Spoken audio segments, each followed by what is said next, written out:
I need intro music. You do. Oh, not I. We. Sorry. Well, I was about to do that, and I was like, maybe don't start with the ESPN music before you get flagged with copyright shit. All right, Like, I wasn't here. What did you say? But- Nah, that's not my You voice. just get like a message from ESPN going, "Turn it off." All right. Welcome back, everybody. Better knows best. Newcomer Ed. Nice to see you. Finally meet you. You and I've talked on Twitter multiple times, and you've been trying to get this going for a while. Sorry, drug my feet forever, but just been crazy. But we're here to watch the Caps game tonight. The little Caps taking on the Panthers tonight. Hopefully, it extend. Was it be a 3-game winning streak if they win? No? The Caps? Yeah. No, this would be a 2-game. 2 games. Sorry, my bad. Sorry, We My lost bad. 2 games ago. You're right. Sorry. We Give a kid, your brain goes to shit. Okay. Sorry. No, we beat Vancouver. and then we And lost. then we beat Colorado. And that'd be And now it's 3. Florida. That'd be So 3. I thought we lost one here. Get your facts together, bro. You know what? New guys already beating you. Okay.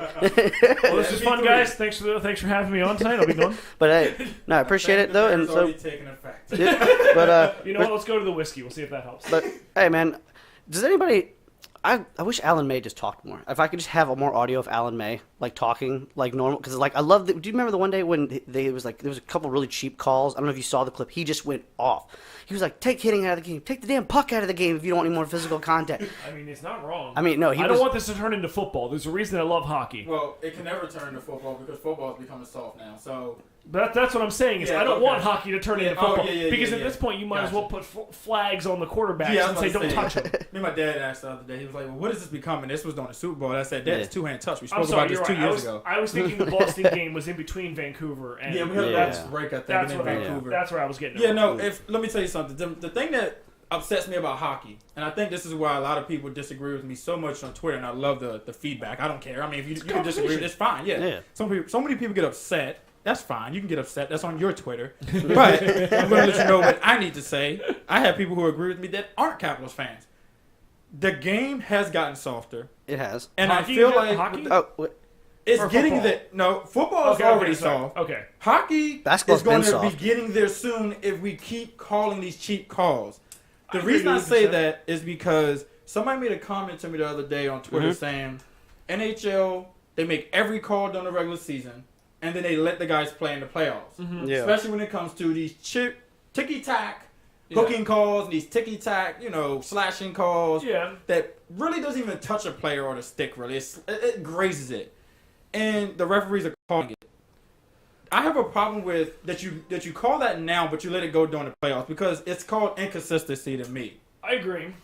I mean, And that's the problem I have with the softness that's coming with the game during the Yeah. regular season. yeah, okay. I was about to say because I think there's an emphasis when it comes down to playoffs to just let the guys play because Right. in a lot of degrees, a lot of teams or a lot of players, I guess, would say they don't want games to be determined strictly on power plays or cheap stuff like that. But also at the same time, don't take penalties then. Right. But I see what you're saying in terms of like you call it the way you call it during the regular season. I just think sometimes during the playoffs there's a little more tendencies to let the game play on. That way there's a natural flow to it. I mean, you play, and you ref though. But like you and I both Yep. played. How annoying is it when like I get real annoyed when like especially when they let a call go or they don't call icing. You know what I mean? Or sometimes like so I can imagine. What you're saying is right. So I'll ask you this question. I don't mean to cut you off. And you can No, go. you're fine. So I am a big proponent of them not to take fighting out of the game. Personally, do you think they should take it out? No. Okay. One girl on today told me she likes the fighting about hockey. Oh yeah, I have friends who that's only what- reason to watch this. For That's fighting. the funny thing to me. Yeah. There's a lot of women, don't get me wrong, that love hockey. They out there, they love it. You see I it love during you, the Fallon. game. But they love the fighting too. They love it when Tom Wilson's beating somebody up for knocking Kuzi out, right? So Yeah. we like that. Oh yeah. You can't take that opponent out. But I think what he's saying is, what Alameda is saying is, if you're gonna call this and call that, or you're gonna throw a guy out of the game for protecting his guy, then take fighting out of the game and make it something that you cannot do. Right. Well, Just like the NFL changes every year, the catch is a different catch now. So Well, then you get guys get mad because they're going after their knees, and they'll go after my knees. It's like, but I can't hit you high anymore. So, Exactly. So now I got to go low. I don't remember who it was. I feel like it was Merriweather. I think for the Skins who Brandon Merriweather, who knocked himself out. I think the safety. Yeah. Yeah, I think he said something along the lines of a couple years ago, like when they started trying to change the rules on hitting and stuff, and he was like, "You need to understand, I've been trained my entire life of playing football. This is how I hit somebody, and you're now telling me that I can't hit them that way. I mean, what am I supposed to do? I mean, this is something Mikey said to me, and he'll be here soon. He was basically saying the league has to do something. Because if they're going to keep getting sued for injuries that are happening during the game, they have to be showing that they're doing something to try and prevent the injuries from happening. So I understand that aspect of it, but in relation to hockey, it's more of it's a fast-paced game. Hitting is always going to be a part of it, and there will always be unintentional and intentional, people getting hurt, guys throwing cheap shots and stuff like that. Tom Wilson, for instance, like you brought up, Kuzi takes a high hit. I got into a conversation with this guy who also refs in the league I play in, and he was saying he didn't think the guy deserved a major for the hit that he put on Kuzi. I was like, I understand that. I think he at least deserved a roughing or an interference. An interference minor at the least. He turns, sees the defenseless Kuzi with no puck, throws a hit up high, bam, that's a penalty. It's probably the chicken wing that he threw out a little bit. Yeah, but at the same time, that's hockey for Wilson to turn around and go, I'm not letting you touch my top guy like that, because I guarantee you the next game, Ian Cole's going to remember getting his ass whooped by Tom Wilson. Oh my God, that was and he is so gonna, glorious. What, Kuzi, you do what you want to do with the puck. You want to come into the zone, you want to skate near the goal, you do what you want. It is. Because Tom Wilson's going to be sitting right behind him going, you want to touch him again? I mean, it was glorious, especially to see, like, first I didn't think he had the jersey over his head, but then I realized he did, and he was just uppercutting his face into infinity. But that, to me, that is a key integral part of hockey. Is it's a physical game. Of course, tempers are running, emotions are high, adrenaline's pumping through your body. There are always going to be times where guys are going to try and take liberty on your star players. Right. And you need people, and keep in mind, the whole goon philosophy I feel like has been thrown out the window these days. But you still need guys like Tom Wilson who are willing to drop the gloves and go, I'm not going to let you talk to my top guys like that. And that's something that I wanted to touch base on real quick. Have you noticed, as Cats fans, we see it, but I want other people out there that's listening to this podcast to understand this. All of you guys complained about Tom Wilson's unnecessary hitting, right? Yeah.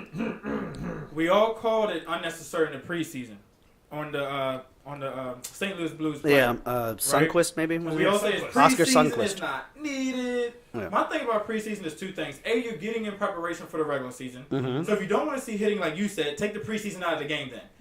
I understand those that first when 3 weeks would look so ugly. Those first 3 weeks. But I understand when you do that, then you're making a regular season an extra 4 or 6 games longer, right? Which is the same reason why NFL still has preseason. Mm-hmm. But my thing is, so Tom Wilson has changed his game. He's out here scoring goals. Yep. Yet you guys continue to target him and don't expect him to fight you. Mm-hmm. Are you serious?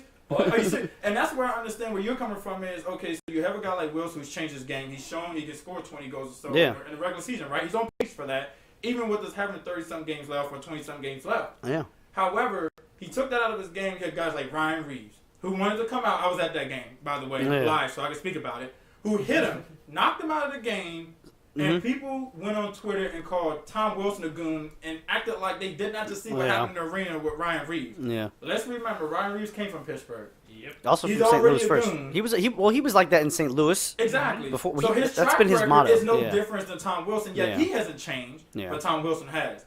Yes, I agree.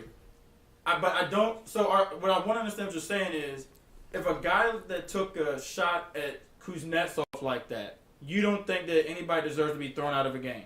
No. So here's the thing, and this is I'm not saying cheap shots shouldn't be thrown out of the game or anything like that, but like I watched that replay several times. While Kuzi turn has no puck, defenseless, the guy clearly took a shot at him. Right. Definitely call roughing, definitely call interference, whatever he wants to do. So you don't think it should be a major, is what you're saying? I don't think he should have gotten like, if they wanted to give him a 5-minute major, sure. I don't think. Did he get a game misconduct? He did. He did. They did. I don't think it should have. He got a 5 for fighting, a 5 for interference. So you're saying maybe not the 5 for interference, because that's really what it was. It was the 5-minute interference call. Like he didn't completely blindside him up against the boards when he was defenseless with his back to him. Kuzi comes back. Sounds like Matt Austin Reeves. But I was a huge proponent of saying Wilson didn't do anything wrong until I finally saw the view from the camera from the bench angle, where like. He just slid off of his shoulder, and like his shoulder then hit his head, and I'm sitting there going, all right, I understand. It's a double whammy kind of sort of. Well, no, it was more of like, because I saw it from every other angle, and I'm going, he makes contact with his shoulder first, and then it slides up into his head, and then the angle they show from the bench, there's a lot less shoulder connection than you think there is, and there's a straight head. I mean, I do agree though. If he had just for the bench camera, right, but But the hit on Sundqvist being 20 games was much more of a reputation call than it was of how bad the hit actually was. It was the same time that Kuznetsov got. That was the league trying to say, we suspended you during the playoffs, and it's preseason, and you just did another hit like this. We're trying to send you a message. Right. And I understood the message they're trying to send. It was delivered. It was delivered. I don't know, but I mean, it wasn't like he like stuck his thing out. It was I'm saying for Tom Wilson, that 20-game suspension that they suspended him for, and said that they knocked it down to 16 when he already served. At that point, it was about getting money back for him. Yeah, I was like, whatever. Just let the guy play at this moment. Oh yeah. Well, you got to thank the arbitrator for that because technically Bettman said no. Yeah, he did. But I mean, all that time off though helped Tom Wilson get his shot together. Get his shot and his tip drill. That was a big thing for me. And again, my fiance. I'm gonna drop these puns all day. Loves Tom Wilson, and I have been shitting on Tom Wilson for the last 3 seasons. Top line Tom. Because I'm sitting there going, we wasted a because I'm sitting there going, we wasted a first-round draft pick on him. He's not fucking producing. I kind of blamed Adam Oates for basically turning him into a full-time goon and not actually showing up on a regular and not actually scoring points. For a first-round draft pick, as far as I'm concerned, you need to be putting points up on the board. Right, like he's doing now. He shut me up last season, in the regular season and in the playoffs. And when he got $5.5 million, I sat there and went, guess what? You're making money now. I want to see points. I want to see you drive. I want to see Big Dick Tom. That's what I want to see.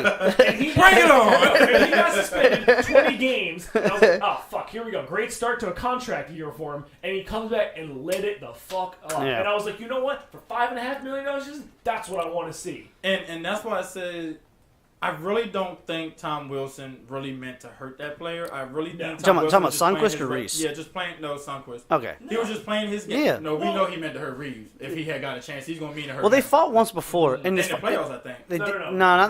They've never fought in the playoffs. No, not the playoffs. They have fought. I think this kind of lingered over that one game in Vegas this year in December. I think that lingered either from the first game. It did. Tom tried to say something to him, I think, but Reeves brushed him off, I think. But they have fought before, and it kind of was like a couple punches in a tussling match. Mm-hmm. But Reeves don't want it.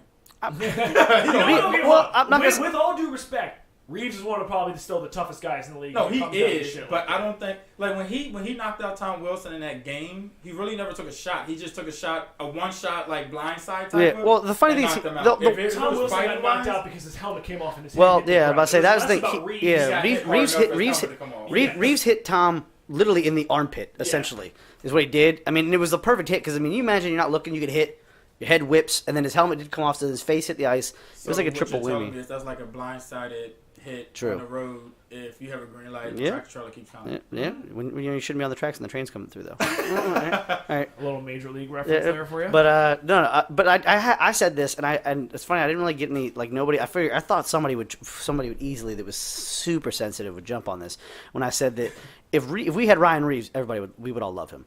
Well, so that's because we had Donald Brashear. Well, I loved Donald Brashear, but Donald Brashear was legitly a goon. Oh yeah, he and did you see what he did to Riley Cote's face? Mm-hmm. Like do you remember? He fucked Riley Cote up twice. I'm pretty sure Donald Brashear is the only guy I've ever seen to score a goal and then knock somebody out immediately afterwards. It was Brendan Shanahan. While he was celebrating that goal. It was Brendan Shanahan. Punched him with his gloves on and knocked him out. Yeah. So I didn't mean to put you in such an awkward spot. I don't have a lot of room in this room. I'm sorry, Ed. My bad. I figured I'll keep you close to the camera since you're the guest. We've all been on here before. Keep you close right in front. But that's actually my argument when it comes down to Tom Wilson, though. I guarantee you put Tom Wilson on any other team in this league, and everyone will love him. Why? Because he's wearing your team's jersey and he's having your team's back. Right. Yep. And that's what I was saying. That's what I was saying about the Kuznetsov hit. It's like, I don't have a problem with it. I don't want hitting. I don't want fighting or anything taken out of the game. I don't want hitting taken out of the game. No.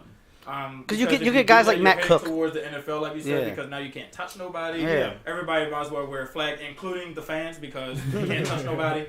So it's just like you're taking a big aspect of the game away. Yeah. And when you take it away for young people in the stands, I mean, you have kids that are 10, 15 years old watching this game, and they remember this game having a physicality there. Yeah. And if you let them grow up and say, "Oh, well, physicality is not part of the game anymore," people like us are going to say, well, I remember when the playoffs, you was able to fight 20 times. Like, what happened to that? And it's like, it's not there anymore. I remember when the Pistons were the bad boys of the NBA, and, you know, if you wanted to go to the hole, you had to earn it. I mean, the last thing I want is the hockey to have the same thing. You have guys who, you know, used to get railroaded, and now it's like, oh, you can't touch anybody now. Oh, that's going to sting. Ooh. Good job, Tom. Oh, good job, Tom. Way to take a guy out by shooting into his sidearm.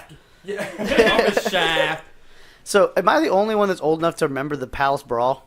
Probably so. Probably. Am I the only? Okay, well, I'm 30. I'll be 34 this year. But I say, well, so you may explains it a little bit. Well, you may remember when Detroit and Indiana ended up going to the stand. Well, Indiana went in the stands in Detroit. Oh yeah, because the guy threw the beer at him. Yeah, remember, I think was it the Lakers and somebody also had like this big brawl years ago. Was it the Lakers or was it Boston? It was a team that had a big brawl and the fans even got involved. It was bad. That was. You sure it wasn't Indiana? Sure not. What I'm talking about Indiana, Detroit, because it was because that's when Ron Artest was laying on the scores table after Benoit mushed him in the face, and some dude threw a beer at him. Oh yeah, that is. Yeah, and then so, but we should all say a prayer for that poor innocent white guy who got beat up, who didn't throw the beer, and Ron Artest saw him, and just locked eyes, and this guy was like, "I didn't do it, I didn't do it." But literally, the guy that threw the beers grabbed Ron Artest from behind and started punching Ron in the back of the head. Yeah, because I just looked it up and it's the NBA brawl. Yeah, but that was when I actually could probably respect basketball. I can't respect basketball much now. Just for how weak. Somebody else told me basketball is not even on their top 2 or 3 as far as sports. Like, I have respect for every sport and their physicality and the athleticism and talent that it takes to play it. But honestly, I'll agree with you on the athleticism, but I'm not saying the physicality in basketball. No. Oh! How he did not bury that reminded me of James Neal in the playoffs. Well, Brandon Hope just had the save. So I don't know. That may have been Kempney who had the save right there. I was telling Dan about this the other day. There was a YouTube video I was watching. Somebody put together like a list of like the Stanley Cup run the Caps just had. And they were showing highlights from it, and it's when James Neal rang the post in Game 4 on the power play while Holtby was out of his net, and like James Neal just had the whole net to shoot at. Oh, you're talking about the one. There was another player who was there to try to save that too, because it was two. Niskanen was laying on the ground, but he was like sliding away from it. But they were showing that play as a highlight. And it was like Holt Beast, and I'm like, Holtby. But I was like, right off the schnoz. I was like, Holtby didn't make that save, right? The only reason why James Neal didn't score that goal was because James. I don't know. I made a post a while ago. Did you ever see Holt Varlamov's save on Crosby back in the day? Did you ever see it? Save. Oh, whoa! Look at you, just snuck in here. What's up? Ed, this is Mikey. This is Mikey. Don't you touch that mic. Your mic's not on yet, so good. It's about to be on right about now. There you go. Hey, I've been here the whole time. Yeah. We have a camera. Hey, I've been here the whole time. Oh, you didn't notice me? What did you bring? My seat was just empty, but I was actually Basil here. Hayden. Basil Hayden? What the fuck is that? Oh, some scotch, right? Yeah, some scotch. Scotch. A little bit of basil in it. A little bit of Ryan Reeves. Mikey looked at me in the locker room and he was like handing me the bottle of whiskey. He was like, "Yeah, it's scotch. You know it says whiskey, right? Everybody wants some scotch? It says whiskey. Oh man, it's good scotch. God damn it, Mikey. He's doing this on purpose. I know he is. You gotta sell it. You sell it until they all doubt it. As soon as Mikey knows something annoys me, he just keeps doing it. Double down. It's like he thinks Ender's Game was exactly like the book. It was, wasn't it? Yeah. I hate you and everything you represent in this world. So, Mikey, now that you're here, oh fuck, it crashed. Oh, whatever. All right, starting anew. Mikey, no, keep going. Just keep talking because I'm still recording it. So now that Mikey, you're here, and we have another baseball fan here. Are you ready to move on from Bryce Harper? Oh yeah, I've been ready. Okay. He is the anti-clutch of DC sports. That's what he said, anti. Just so you know, anti. Yeah. He is not hentai. not hentai. That is another podcast. not That's more of a hentai. video. No, that's for the late night podcast. Yeah. Anyways, 2 outs. You got a runner on second or third. You need a big hit to just bring him in, or at least to keep the inning going every time. Without fail, he either hits straight to the easy play because he's swinging for the fences every time. Oh yeah. Or you got 1 out and he finds a way to end that inning. Oh, yeah. He'll hit for a double play. Ed was here. Ed, who is I'm assuming he's a Nats fan. Don't be assuming. He said if Harper doesn't come, go after Adam Jones. Or do you agree with that? I like Adam Jones. I think his best days are probably behind him, but true. But he won't be swinging for the fences every time. Like exactly. You said, he'll at least try to get you to hit that matters. That's right. He'll keep the inning going. Yeah. He brings more of what I liked about Jason Worth, which was he's good at bat and he keeps Was he worth it? Nah. No, it was never worth Oh, Berto. Oh, that hurt. That he stung him. That hit him in like the armpit or You something. should have dropped that jacuzzi. All of his deodorant just fell off. Yeah. That stuff. That degree is not working anymore. Yeah. But he gets a pitch count up, but he does not. Yeah. He's no one. I don't know that much about him, but the thing that used to make me so angry about Jason Worth is he would never take the first pitch. Like my grandfather said the same thing. He would never. You could throw it right down the middle, and he just. They would do that. They would throw 80 miles an hour down the middle, and he would never swing at it. Yeah, that for some reason that was just Jason Worth. Yeah. That was him leaving Philly. That was him entering DC. Yeah. He was never really known as a guy to really always swing at the first pitch. Yeah. What he did do is he would create I took the first strike, I took the second strike. How did I get to 15 pitches? Yeah. That's what Jason Worth did do. I mean, I'm sure we all remember that game-winning home run he put into left field into the bullpen. I absolutely that took us to remember Game that. I 5. remember I mean, everything I know that we always keep going to Game 5, but that's what he was able to bring to this Right. team is I'll foul him off 22 times, but the 23rd time I'll send everybody home happy at 12 midnight. So, I mean, the reason I can agree with you and say, am I okay with the moving on? I am. Mm-hmm. Would I be mad if they brought him back? No. Oh, because in the armpit. In the armpit. He's That's going to like. come back on a deal that Washington can give him, not some miraculous, absurd $500 million, Really? $400 million, or north of Right. $375 that he's looking for. I mean, apparently you have $300 million somewhere sitting around that you Well, could actually, sign we have multiple. more than that because Yeah. they said north of Yeah. 300, so somewhere around 350 maybe or whatever they're offering him. Yeah. The Nationals always got money. They're like the Yankees for some Mhm. reason. They're willing to go over the luxury tax. You know, But we yeah. have Juan Soto, and that's why I'm not mad because it's like you have a 19-year-old who came in, and then you have a 19-year-old at age 25 or something that may be leaving, but then you still have another 19-year-old that's producing at some point that can Right. come in now. So, Never believed he was 19 years old. well, not even the Atlanta Braves. I am commentator 7. Said, Yeah. I am he 12. was 19. With a $10 bill. They were trying to get him arrested for playing baseball for being younger, apparently. So he's Danny Almonte. Yeah, I guess that's what they were saying. So that's an old reference that none of you probably know. That's the I guy. That's the think guy. they brought that up maybe once, or saying that there really Maybe. hasn't been a player as young as the name you really just said. Because Because well- he can't be 19. Well, that's because No. that's because Danny Almonte was playing in the Little League World Series at age like 15, and he was like, "No, he's not." He was like, "I am 12." Well, when you take a pitch, Oppo field, like Well, he was a Soto pitcher, did, too, and yeah. you put it in the concourse, Yeah. 450 feet plus. Yeah. And if you're standing at like the burger whatever joint, and you can catch the baseball, Yeah.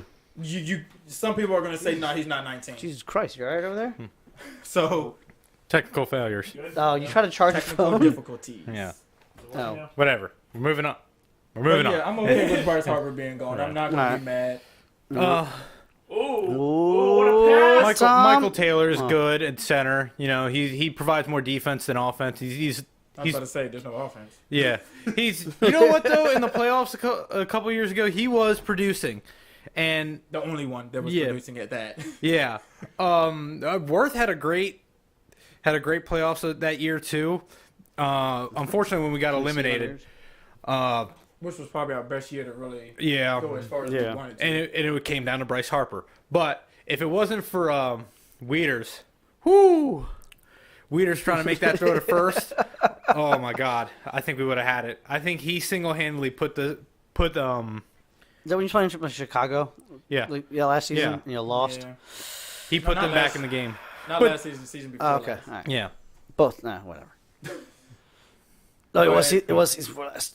I will say this though. I mean, Ooh. I think that the umpires had a lot to do with that missed call because if you look at it where the back came around and hit Wieters in the Head. that's supposed to be an automatic out It actually on it the is player. interference. Yeah. And when Chicago got away with that, you can tell momentum swing. We Yeah. get, we that get, was the same inning they scored like 4 or 5 runs on us, and that's when it was over. we get away with nothing. Yeah, Right. and it's the same thing in hockey. It's the same thing in football. Oh yeah, a missed call. I mean, look A at missed this- call or Yeah, well, Yeah. look at the Rams. I mean, they got away with that no That was call, murder. right? And then that was beyond murder. I don't know what degree that was in. I mean- they were first to third, suing but to try and replay that. All right. Well, and the like, only thing okay, I'm that gonna ain't say is Drew Brees didn't have to throw a pick in overtime though. you know okay? what though? I will say this: even though it didn't work, it set precedent for the NFL to never fuck up again. Yeah, Because that's all you have Markowski doing his thing. That's all you have to do. Is set precedent as whether I win or lose this. Yeah. I am going to set precedent for the other team to never, ever take a call like that again. Right, That as long as you have people continue to come forward and trying to sue and trying to change the game, the NFL is going to change. They already keep changing every year. I mean, I can go out there, catch the ball, then drop it apparently, and it's a catch now. So it's like that's how they're changing right now. I don't know, man. A lot of these rules are becoming, like, in-play rules are becoming unclear, and it's like, what's a catch? It's unclear. What's still asleep when they catch it, wake up. What's a football move? It's unclear. Oh, yeah. I think they said, there was something my dad said that the guy caught the ball for the Patriots, and then he got hit, and they called it a flag. My dad was like, what do you want the guy to do? Just catch the ball and run past me and look at him? I don't know. A defenseless receiver? What is a defense? He's... You know, he had a choice: catch the ball or protect myself. I like how now if a guy reaches, he chose to catch the ball. I respect that. When a guy reaches for a ball, when he reaches for a ball and gets hit and he misses it, it's a defenseless receiver. It's like your hands are extended. You might catch this. I don't know. Sometimes you make a business decision, you turtle up, you TO, you curl up in the running across the middle. Are we speaking on when Sean Taylor hit him so hard he broke his finger? I think one year. Yeah. Like T.O. got hit so hard I don't think he fell to the ground. I just think he got hit so hard that T.O. broke his finger in the middle of the play. His soul left his body was for a his second. finger defenseless or was he defenseless? Can we just talk about how hockey players are the most awkward people on camera that I've ever seen in my life? For commercials at that? It's just in general. DSP's go. He's just going the whatchamacallit right. They're like taking, I'm gonna keep my awkward, tooth. like slap shots, trying to like do the commercial. And I'm like, you get paid millions of dollars to take shots. I know you know how to actually do it. But they're like, yeah, I'm gonna mess it up on the commercial. Well, I mean, She said that. yes. Just hear a lot of boys. Just hear a lot of. It's okay, boys. Oh no, she hates who is it? Joe Beninati and Craig Larson. What? She hates listening to them just for like how Canadians are. Like, don't you know Joe? Huh? Beninati's from New York. I was gonna say, who hates Joe B? But yeah. No, she just hates the way they talk. Well, no, sometimes. I could get Locker. I get Locker. I get hating Locker. I'm sorry, no, Locker is what I'm talking about. Yeah. Well, don't you know Joe? He sounds like he's on his phone half the time, and when he's finally got something to say. Anyways, when I was playing, this is how we used to do it. This would have never happened. Yeah. Shut the fuck up, Craig. Wait a second. Did you see the last play? No. Okay. Yeah. Oh, somebody scored. Let me watch the replay so I can talk about what happened. I remember I scored a goal back in Dude, fucking I 1980. remember seeing Joe B one time, and they were doing an interview, and he was on like a stack of like 3 books, just so that way he could be like at shoulder length with Craig Walker. He's like shorter than Mikey and I. Yeah, and I'm just sitting there, oh god, it's a good thing you're sitting That's down. why every without time they make a TV. goalie joke every time they make a goalie joke, it's like what? Also, we're about halfway through the first period, by the way. If anybody, Burakovsky's still trash. I mean, he scored last game, bro. I guarantee you, Verona is just still. He's still looking at Verona, going, "Dude, chill. I'm not trying to get traded." Yeah. They said something like he's got 4 points in his last 8 games, and that's not. Burkey? Yeah. I mean, he's getting Okay, so then what you're saying is we'll get our second first round pick we want if he keeps that up. Yeah. Also. Because he's not. I just see him being dealt on the last possible second on that day. I want him and Bowie packaged together to get a defenseman who's just a little bit further along than Jews, and that can eventually end up taking Niskanen's spot when he retires. Isn't that what they want Lucas Johansson to technically do? Or is it you think yeah, well, more bodies is better. Yeah. I mean, eventually we're going to have to start planning for Carlson not being here anymore. I mean, So you want Brian McClellan to get... He just signed one. You've got 8 years left with Carlson. 8 years, but he's not going to be viable number 1 defenseman for 8 years. Shut your goddamn mouth, all right? But there's a lot of number 1 defensemen out there that got deals this year when he was at the top of the list that aren't going to be as good either. Oh, yeah. Right. I mean, the thing is he had his best year. Not going to say... Okay, let me correct that. I'm not going to say he had his best year last year. Who, Carlson? But... Oh, he absolutely did. Well, but within those 8 years, he may excel. We don't know. So I don't want to sit back and make a comment on something that he has 8 more years to do. But so far right now, he had his best year last year. But let's not mistake that, like you said, he's got 8 years left. We yes, as a team, we're struggling right now. We're on a 2-game winning streak, which is okay and nice for us after that 7-game losing streak. But the Capitals may be playing everybody dumb. Make it into the playoffs. Trying to go in under the radar like he Yeah, did well- last year. Rope-a-dope him a little Let's bit. be honest. The Penguins, when they won 2 years in a row, were they the best player in the East? Were they anywhere near the best team in the entire league of the NHL? No. But all they had to do was get in and be dangerous. Mm-hmm. And that's all that I keep telling people that matters. I don't care if we get in as a wild card. Just get in and you're dangerous. Yeah. Because you got there last year and you know how to get there. It matters what you do while you're in there. Exactly. And that's what I'm saying is that, yeah, the Islanders, they're playing damn good right now. But we are behind them. Mm-hmm. And they know that. Oh, yeah. And they know that if they make one slip up and they lose 1 or 2 games in a row even, and the Caps are on a roll, that is probably the end of that Metro Division title for them. So I think that was one of the best things coming in for us last year going into the playoffs was compared to the 2 years before that us winning the President's Trophy, kicking the shit out of the league, coasting into the playoffs. For the first time in a while, we came in as underdogs and there wasn't a whole lot of pressure on us, and we just kind of... We had to earn it. We had to fight for it. There wasn't anything that we thought was going to come easy to us. Right. Who won the President's Trophy last year? Was it Tampa Bay again? It was Tampa. So we beat a President's Trophy team last year. I know Vegas was close behind. Like, they weren't too far behind. Vegas was first in the West. They weren't.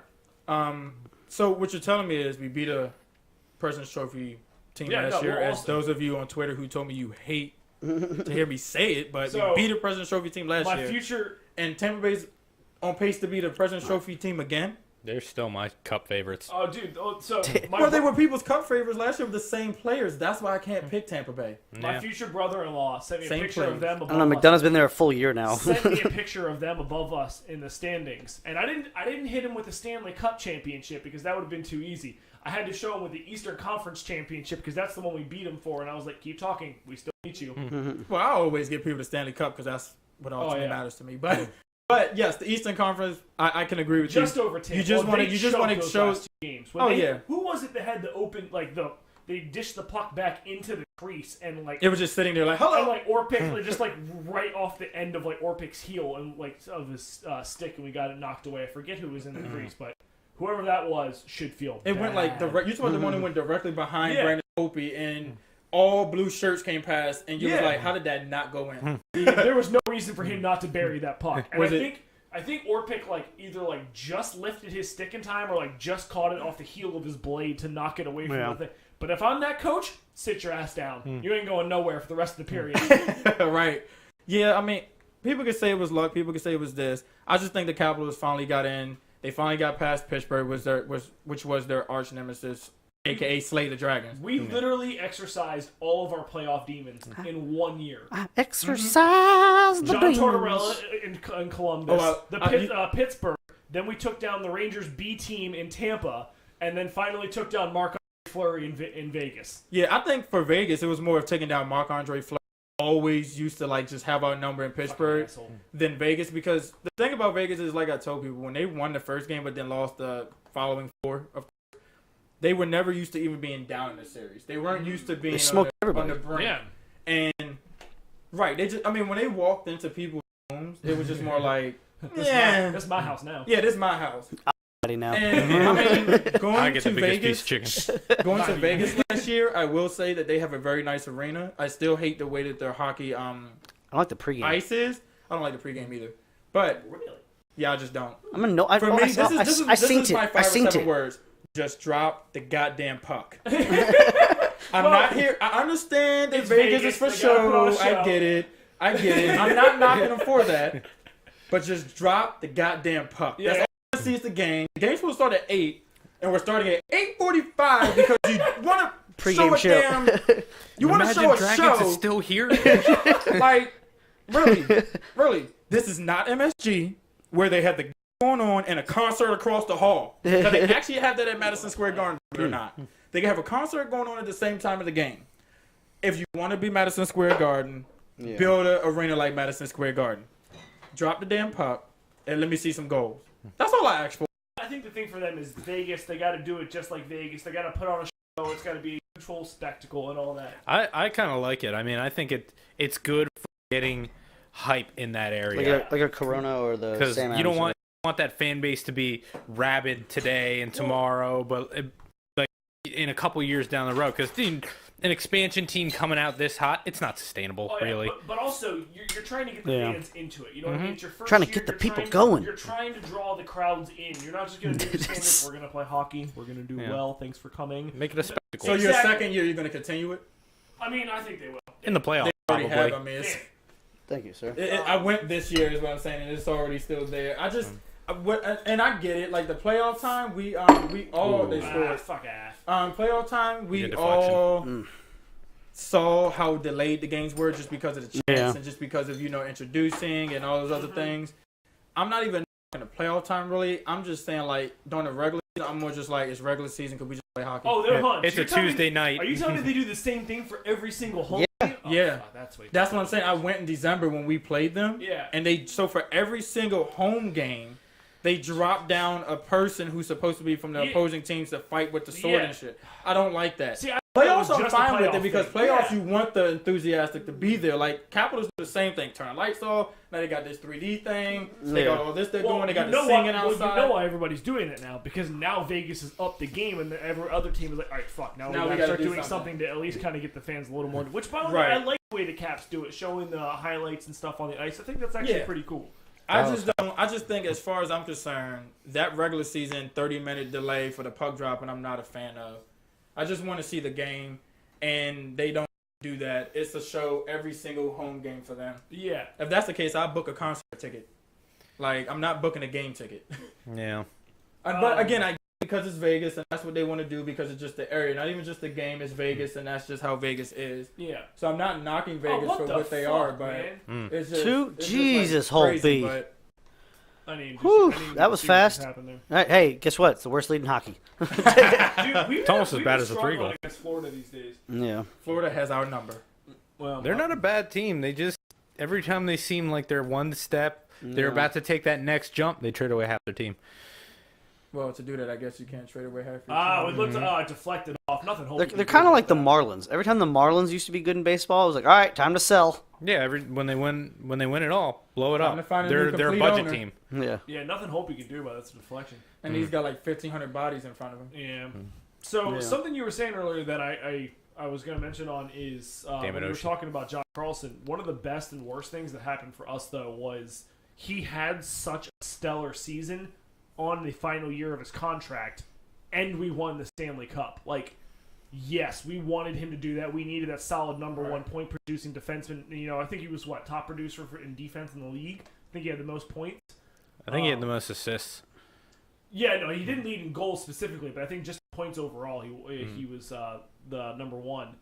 And then on top of that, we won the cup, so he's earning that payday. He not only showed up in the regular season, but points up in the playoffs too. I mean, that just ate a huge chunk of our cap space right there. I think he took a very hometown discount deal. Oh, definitely. He definitely could have gotten with the way the market was going. Oh, yeah, he could have easily tested free agency and gotten more money. He simply did not want to leave because of what happened. I think That's what he it said he really wasn't going to simply sell was. his house. He said if they moved, they would still keep their house in Bethesda. Mm-hmm. So, I mean, he wasn't going. I mean, he's been here for, close to 10 years at this point? Yeah, his whole career. He wanted to stay. I mean, and I think that's a testament to our organization, not even necessarily from just winning the cup, but guys have been taking hometown discounts for so long to stay here. I mean, you had Johansson, who definitely earned a contract higher than what he got paid a couple times. Jay Beagle, same thing. Carl Alsner. I mean, in fairness, Alsner really shouldn't be being paid that much anyways, but a lot of guys were constantly taking a little bit less money than they deserve because our organization was so good to them and they wanted to stay here. They were so good to everybody except Philip Forsberg, you sons of bitches. Well, let's not talk about that. Technically, he wasn't even Damn. here. You know what? Are we not getting over that now that we've won the cup? No. We're not getting over Think it? about how many we could have if he was here. I'm over it. We wouldn't have to do all this. Okay, so Martin here's the Urias. number one question: did he get the cup before us? No. Okay, then I'm over it. So Ed, a little background information here. So we've been playing hockey together for a really long period of time. We used to play inline out here in Germantown. Okay. And I think you were in the car with me, at the time. And we got to the rink. I told you that. Dan yells, it was the trade deadline, and Dan yells at me from the rink. And he was like, Caps made a trade! And I'm like walking up my gears, and I was like, hell yes! Who did we get? He's like, Martin Erat and Michael Lott. I'm like, who? For what? And he goes, Philip Forsberg. And I just like drop my stuff. And I'm like, you've got to be fucking. I was so hyped on the draft. I was like, oh man, this is the guy I wanted. I thought there was no way he was gonna be here. And I wanted Oli Mata too instead of Tom Wilson. Tom Wilson now surpassing Oli Mata. Exactly. But I gotta be I got to be honest, Ole Mata beat Cancer and the Capitals in the same year and got a cup. He got the 3 C's. It doesn't get better than that. Yeah. Oh, I know. So for a while, that was my gripe on that draft. But when we traded Forsberg, I was like, why though? It's like we kept Tom Wilson, and it's like we don't want him to learn bad habits. He's already got bad habits. Yeah, he had 6 points. We were talking about that a little bit before you got here. I fixed it. How I was like shitting on Tom Wilson for these last few years of being like, dude, you're basically just a goon at this point. Like, you need to step it up and start scoring points. And then the playoffs happened. I'm like, you shut me up. You got $5.5 million a season. I want to fucking see some points. Gets suspended 20 games, comes out on a point streak. All right, Tom, I see you. He's like, yeah, I'm gonna prove y'all wrong. Yeah, let's stop with that suspension thing now. Yeah, that would be nice. Who do you think, if we went into the playoffs, who do you think has the advantage? The Islanders or us? Who gets a bigger swing in this? Barry knowing almost everyone in the locker room, or us knowing exactly what Barry does? Including like Reardon, who worked under Barry. So this is a tough call for me. I honestly, the only thing I would say that I like a little bit more about Reardon is I think he's kind of willing to try a little more things, and he's trying to develop more of like the younger players, whereas Barry has a history of playing the older guys, sticking to systems that he knows and stuff. But in fairness, Barry did just win us a cup, so it's. I almost feel like experience you give the edge to Trotz. He's a Hall of Fame coach. Ooh, Yep. My goodness, Ovi. That was some man shit. Ovi was like, "It's my puck. Don't you ever touch my puck again." Oh, I thought he was gonna take it. That's what they gotta start. Yeah. Stop passing the puck. If Yeah. you want to do that, damn it, you Just can hire me. grip it and rip it. Like, seriously, I could pass the puck, but just shoot it. Well, see, I've recently come to a realization that my wrist shots tend to get through the traffic a little more than my slappers. So I'm trying to do that a little more often. You don't have somebody in front of the net like me deflecting him anymore. I miss you. I mean, what? What? I miss me too. You smell pretty. Well, you said that. I still love when Dan subbed for a couple games. I think it was like during like the summer, and Gorman was like, "Oh fuck, come on, man, where's your brother? Can we get him back out here?" I'm like, "I'm trying." Dan doesn't have any money. Dan can bring beer. We have Well, told you during the summer, yes, but during the winter, I cannot. yes, you can. You don't have beer during the winter? We literally, You fast in the winter? Wait, hold on. I'm sorry. Let's back up. Let's ask a more reasonable question here. So what I'm understanding is you have summer beer money, but you don't have winter beer money. Is what I'm understanding. So is beer more expensive in the wintertime? I wasn't aware of this. All right, fine. Next year, I didn't realize that was a thing. Next year, I'll sub, but I'll bring beer. No. I thought I started to pay. I thought I started to pay the sub fee. When at the beginning of the season for Mikey clearly said. No one reads my emails. I read your emails, but it's also because I'm also co-captaining the team. Nobody respects the either email clearly said you can either pay for what a game would per game would God damn it! 3:25 left in the first period. What per game would cost and/or bring beer.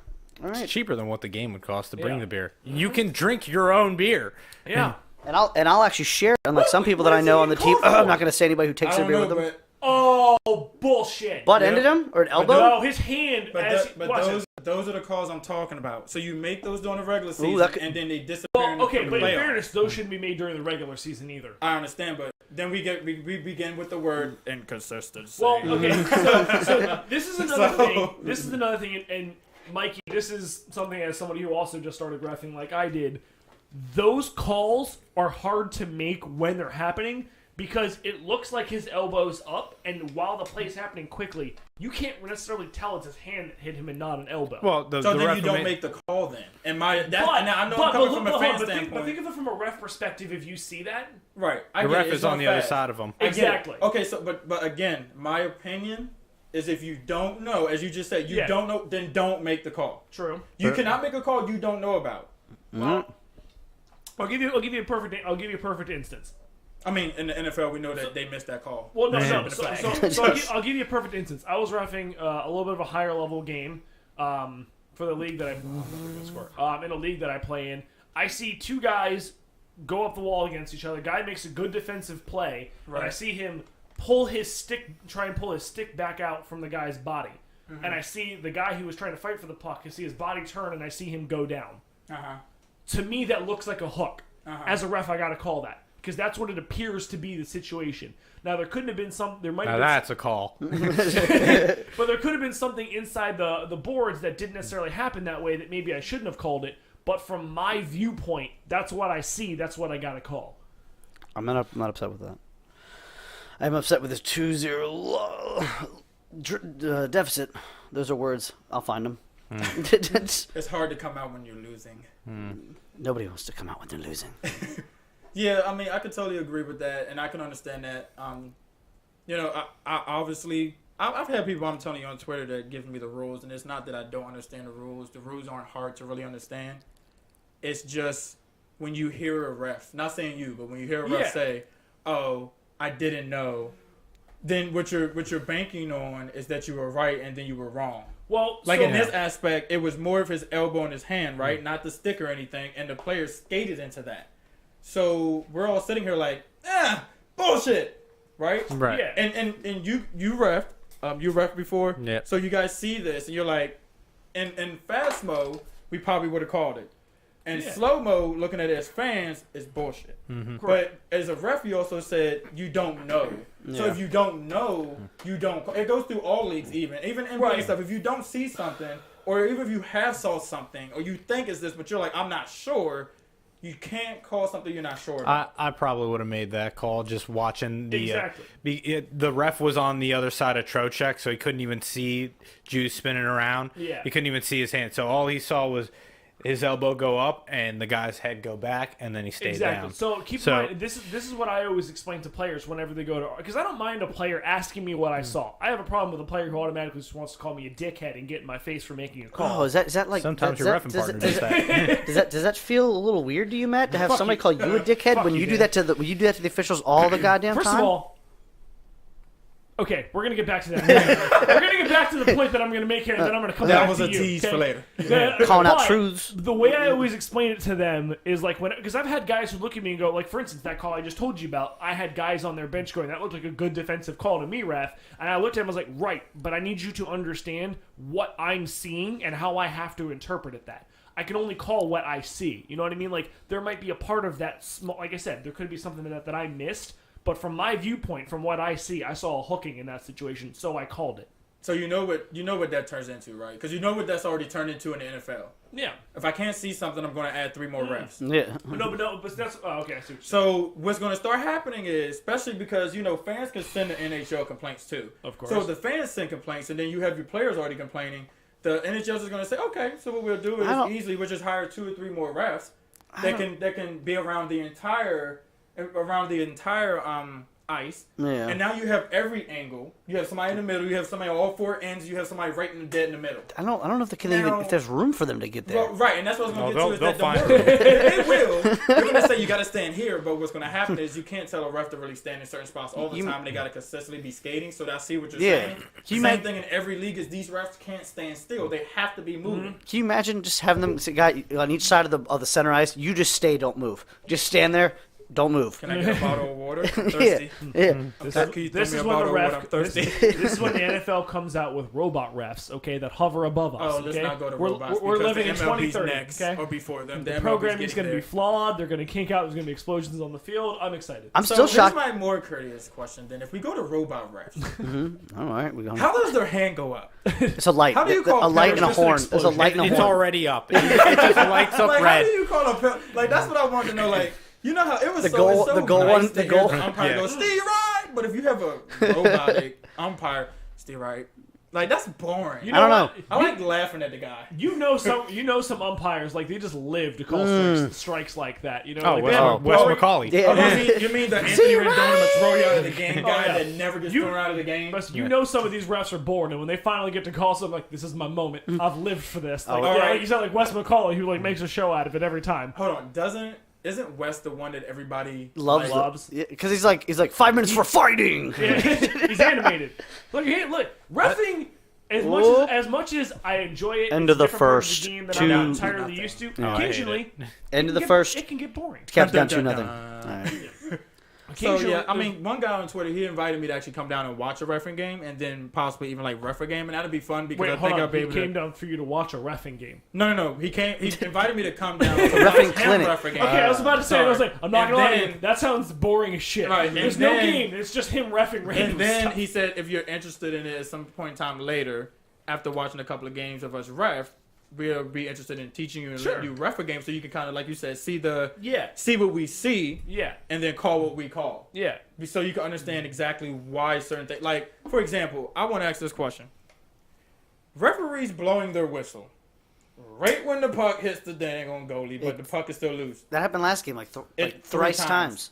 We actually got 1 out of the 3 times. When you lose sight of it, you mean you're supposed to blow it. it's supposed to be for player safety. As soon as you are no longer the Who puck are you is saving, the goalie? Because you're not well, saving anybody else. yes, because you do get guys who come flying in with their sticks who have not heard a whistle and will start hacking and I whacking. play goalie, okay? Right. I mean, just because I got the pads doesn't mean I don't feel it. Oh, I didn't say you don't feel it, but what I'm saying is, You is feel that nothing. so what it has sound that it has come down to, guys, is that we're protecting the people who touch the ball, like the quarterbacks and the goalies. Well, and no, not necessarily, because in this instance, I want you to understand if we don't see the puck and we decide to we blow we're not going to blow the whistle, you have guys who are trained to keep playing until they hear a whistle. So if they don't hear a whistle and he's got the puck covered on the ice, they're coming in hacking and whacking at his hand, trying to get that puck loose until they hear a You're telling whistle. me that glove doesn't have all the padding in the world, Mike? No, there's no padding in the back of it. Are you telling me that glove is too big for your hand to even keep the puck in like it was for Colorado? No. Oh, it's not. It's not as easy as you think. I've worn a goalie glove and played goalie a couple times. It is playing not as goalie's easy. not easy. Oh yeah, shut up, man. Oh, I mean, What would you know about If it? it does, cricket. if you get hit anywhere like underneath the palm of your hand, there's no chance you're catching that thing. It's gonna bounce right at her. It's gonna come out right around. So you literally have to be Marc-Andre Fleury or Andre Vasilevsky that good to really try to keep pucks out. Your hand-eye coordination is everything. I mean, otherwise, I will agree with you on that. I've never played goalie, but I will say this: to stop a puck, I'm not going to say it's easy. Yeah. Because anything coming at you, Ovechkin and Carlson, you should be listening at 100 miles an hour, like a car, Shea Weber. is not easy. Yeah. It's coming at you faster than you Shea think. Weber. No, you Okay, good, fam. and like I said, this is coming from somebody who never stepped a foot on a hockey ice rink. I can understand that. I can. I think what I'm looking at is not taking away from the player, just even as a fan, that puck was, when you have a goalie doing this, he obviously doesn't have it. Well, he doesn't know. I do that shit all the time. It could be You trapped don't in his know, pads. then you don't have it, in my opinion. Well, it could be trapped in his pads, and then Yeah. same thing. You Well, have then guys you who have are. it, in my opinion. But the thing is, the goalie might not necessarily know that Yeah. because the amount of pads he has on him, he doesn't necessarily know Oh, where yeah, the yeah. puck The is. players obviously know it's not because they're able to get to the puck. They don't know. Well, where it the is first either. thing they do No, is no, they I'm huddle saying, around. Like Backstrom went behind. He did the same move Eller did. Not necessarily Eller did, but he got the puck Yeah. that was actually it was behind Marc-Andre Fleury when he popped it in. So it was the same type of play just about. Right, but And- that puck was clearly loose, though. That puck wasn't like in his pads. right. The, no, it was the behind ref him. saw it. Yeah, So the ref It saw was that behind- puck was still loose. That's why he let me didn't ask you blow this it. question: if the puck was behind the goalie in that Colorado game, he was about to blow his whistle. Backstrom knocked it in just about as Backstrom touched it. I think the guy he blew the whistle and he even called a goal. Like he blew but it off, but and then he said, I thought it "Goal." was one of the linesmen though that called it though that couldn't see it. I thought from the point. Well, I then, think it was. I don't think then it that's was a miscommunication. Yeah. The linesman's not Well, supposed to because blow that's because, the because the reason why- first guy right there, he did not blow the whistle. The guy that went like this goal, it was I think on the other side who couldn't see it. He called has it. jurisdiction, Yeah. but Yes. you know when the whistle blows, the whistle the blows. people with the I orange think. on the thing has jurisdiction for Yeah. the Yeah. goal or not. But and I do understand that. But What are you doing? It's just conflicting. God damn it, with white people. The same guy. I think it was the same guy actually that was like, and then he called goal. Yeah. And I'm like, and then you call it back, which you can do in NHL. We know that, but Yes. I just think that once that puck is under the padding and clear for the offensive player or even defensive player to get it out of his Yeah. goal, I mean, tending that, or even the offensive player to get it in. I don't think that should be called back. It is a clear upon a review that the puck wasn't even called If back. the call is made, I don't think you should be able to call it back without a That- without a review. Yeah. Say that again. Without a review. Without a review, without using one of your challenges, if the call is made on the ice, that it's a goal like this one yeah, was that game. it's like when you put down a chess piece, like when you Right. once you let go, You can't take it back. yeah, that's it. That's the play has been made.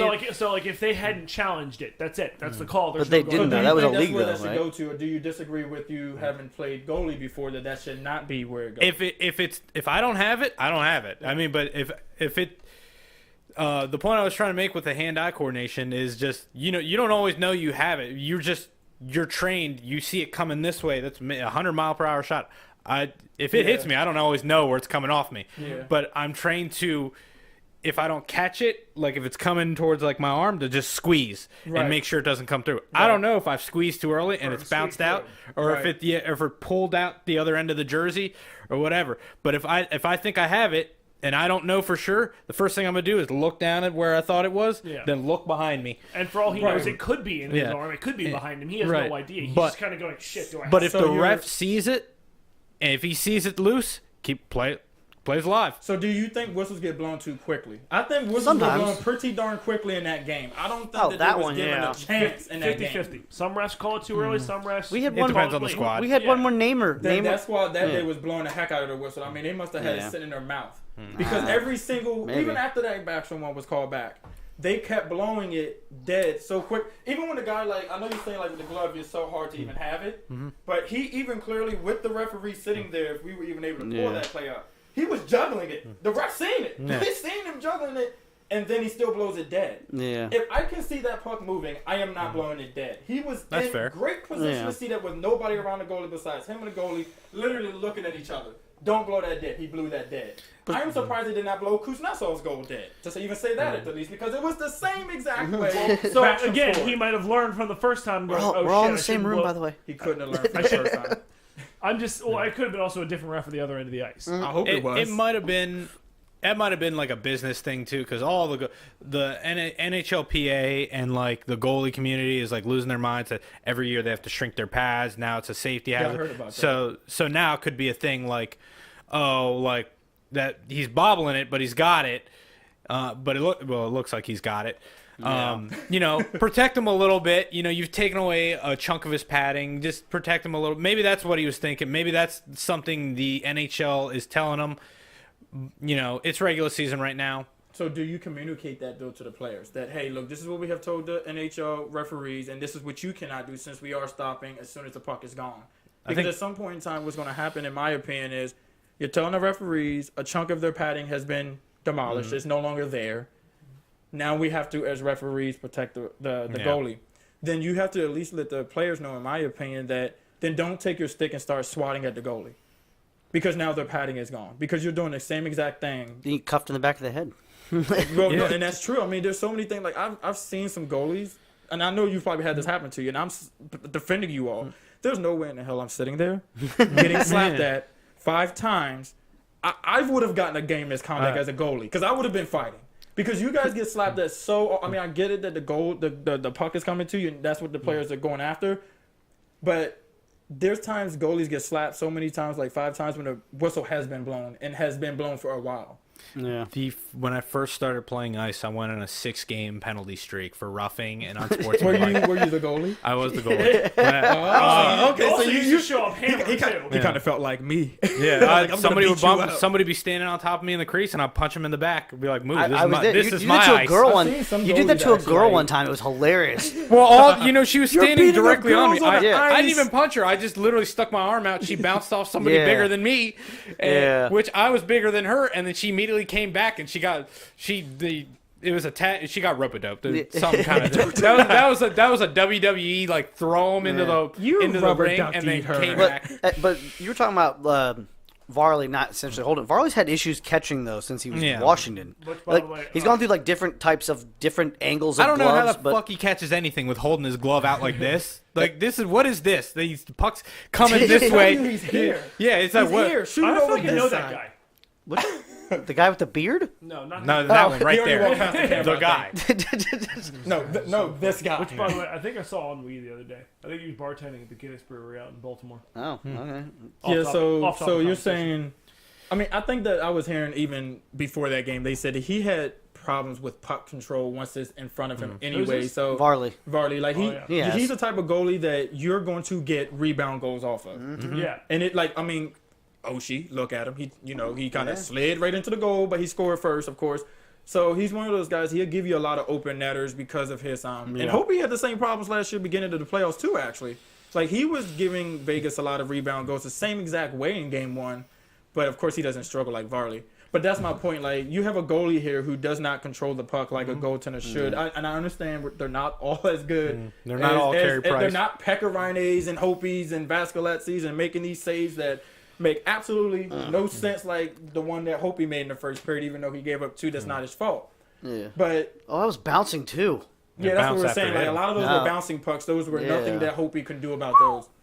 But that's what I'm saying. Varley just was like, it was like he was playing hot potato. Yeah. It was like, it's gonna sound dumb for me to say that. That looks so wet. I got the Not puck. gonna lie, Let that me ice squeeze it. right now. He made some good stupid saves. for me to say, but But it he looks gave so up a wet. lot of goals that he shouldn't have. I mean, and that's the thing with reffing too. Like you see all these players in the league multiple times a year. You tend to know what certain players' tendencies are. So maybe like he knows Varley's gonna bobble it, but he ends up with it most of the time. So maybe he blows the whistle or something. I agree. If you see him bobbling it, don't call play it. on, play on until that thing's closed and the puck's in there. But you play to like the tendencies you see or something. Yeah, I mean it depends on the level. I think sometimes you're reffing too, because I mean like the lower levels that we tend to go. I usually tend to blow the whistle a little bit earlier because I mean. You got guys who don't necessarily know what they're doing. They're kind of going in just skating, hacking, and whacking, and trying to get the puck. But they all think it's the show. Yeah, but then you do some of the higher levels. I'll still blow the whistle early because I know the goalies are a little bit better about controlling. But I at least expect to see like reasonable amount of control before I blow that whistle. Right. Like, and you can tell. Like for instance, the lower level guys, once the puck hits the goal, if they're trying to look around and figure out where the puck's going, that's one thing. Higher level guys, if that puck is loose, they know where it's going. I don't know. I had one time. I was playing Namer, like literally, it was You were stuck. playing against him? No, he was reffing, but Okay, the fucking puck was. You want another one? Yeah. Hey, you had another one, Matt. Corona. Yeah, You're right there. It's the fridge. Refrigerator. You're now the beer bitch for this one. Okay, sorry, but like the puck was Captain literally Beer under the Bitch. goalie's pad. But like I could see half of it, and I looked at him, and Namer goes, "I was gonna let you swing it." I was like, "Yeah, but."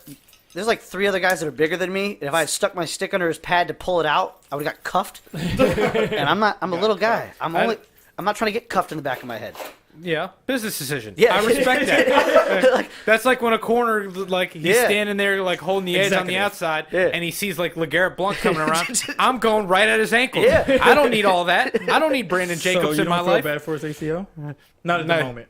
Well, if I tore his Achilles, there was a lot of debt there. if I tore his I don't know. Achilles, I don't know. I'm then going I would low. feel bad. I'm going low every time. I don't need we to said be. earlier though in the NFL That's the norm now not because to they made go on track, but, they made the rule you can't go hit high. him high. You can't hit him low. It's just like, Fuck- what do you I'm want going me to for do? feet. Fuck that. I'm untying his shoes as he goes by me. That's like tying Clay. his That's shoe. like okay. By the way, I got your shoestring. You're down. What you gonna do now? All right, here's this. Here's this. Imagine you're Clay Matthews. You've been playing football your entire life. All you've known is to tackle the guy and take him to the ground and make sure you tackle so I'm him. Alex Smith. Yeah. No, I'm talking about in general. No, but I'm Alex Smith because that is exactly what Clay Matthews did. Yeah. He did that to like Alex Smith. everybody. I Did you love see his people reaction when he got up and he was like, "I didn't whistle."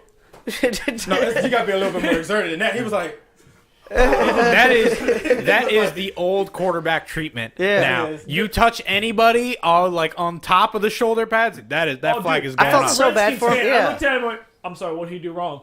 I'm Yeah. sorry. That's a football hit right there." no, as a Redskins fan, I was like, that was legal, but I'll take the 15 yards because Yeah. we don't need to get that. Yeah, you can't do that. You can't do that. Can't do that. We'll take it anyway. Yeah. I mean, I wasn't happy.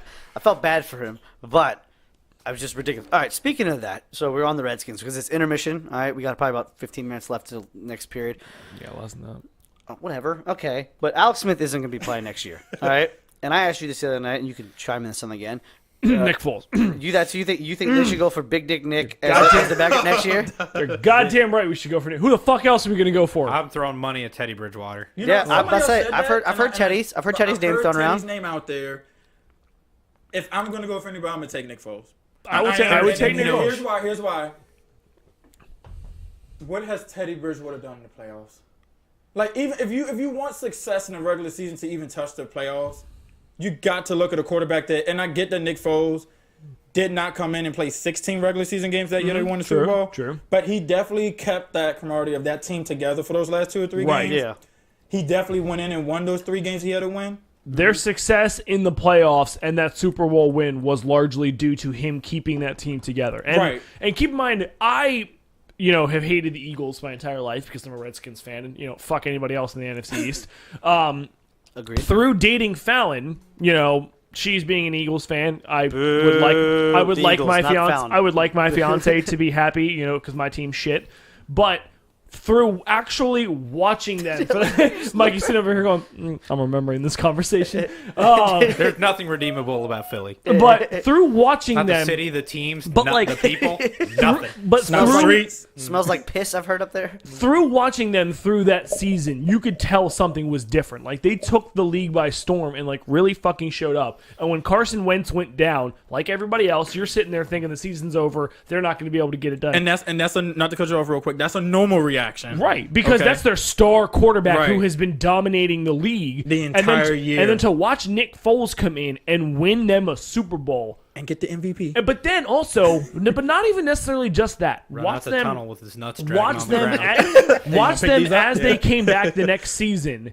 And even the team looks different playing under Carson Wentz. For some reason, they just don't seem to really have it together. And once Nick Foles came in, again, the team just looked so much better with him in that presence. So you think it looked better, or you think it looked similar? Well, I think here's the problem. Carson Wentz, before he got hurt, fucking dominated. I think Carson Wentz, when he came back, and I don't think he's still 100%. I think he's still trying to come back from that injury. It's supposed to be a 16th month recovery. Exactly. But Nick Foles still coming back in when Carson went down again, still held that team together and still had them looking like a contender, like they could have been able to make another run. My only concern, I still think we should go for him. I would love to try and get him on our team. My only concern is we don't have a lot of the same pieces that Philly had in place to make them a contender. So then because the only way the Redskins are going to get there is they have to, become the same team, unfortunately, they were the last 20 years before they fired Scott McCloughan. And last year, they're going to have to really go out and splash in the free agency. Not completely, but a little bit. Dan Snyder has no problem with making splashes. He throws money at stupid people. He had problems the last 2-3 years, but not the other 20 He throws money years. at stupid people. That's what Dan Snyder does. Well, then I can go sign up and play wide receiver. He's kind of toned it down. He's toned it down a little. That's what I'm saying. The last couple of years, he hasn't. Little. I mean, he could have paid Paul Richardson $75 million if he wanted to. He didn't. That he paid Albert him 20 something. That Albert Hainsworth thing burned him. Yeah, well, that didn't burn him. That was like a third alarm fire. That didn't just burn him. That thing required like 100 firefighters. We can save it. You're the more gasoline. You're the firefighter in the room, so.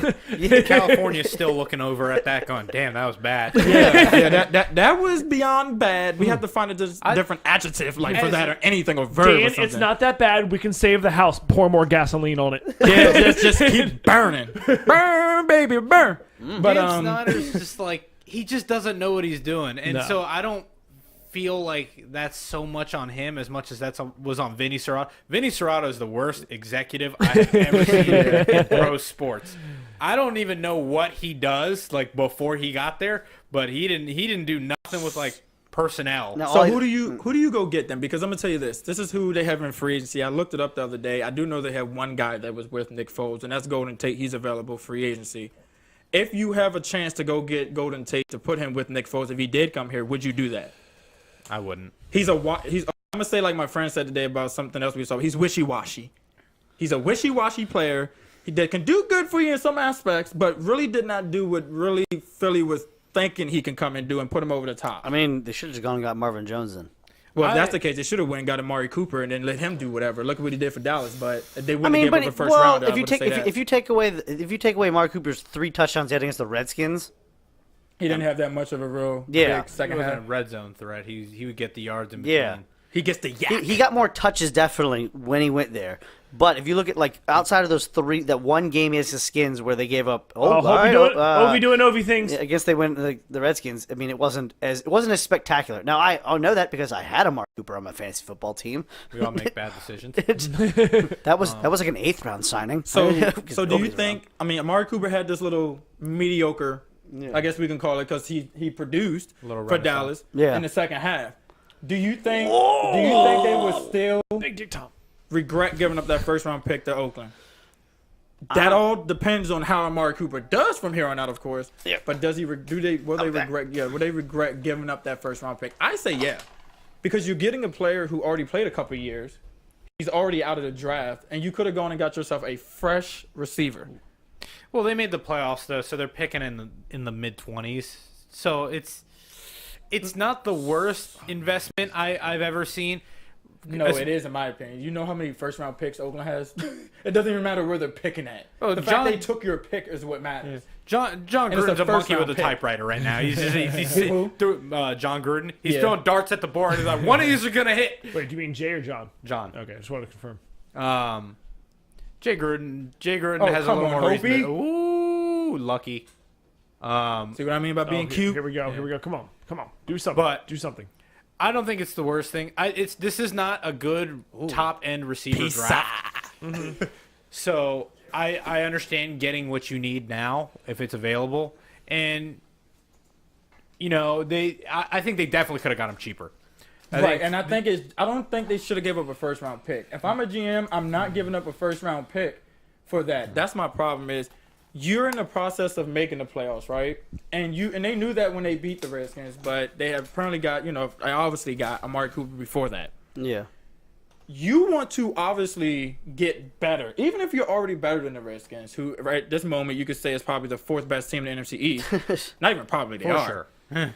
So do you we're want better than the Giants? right now at this moment, I really love Darius guys. Madden I just don't and- know Madden. what we're gonna. Madden. I just don't know what we're going to get out of Darius guys. I think we can get a lot, but I don't know yet until he comes back. We have to see what his comeback year is like. Are you keeping AP this year? I would.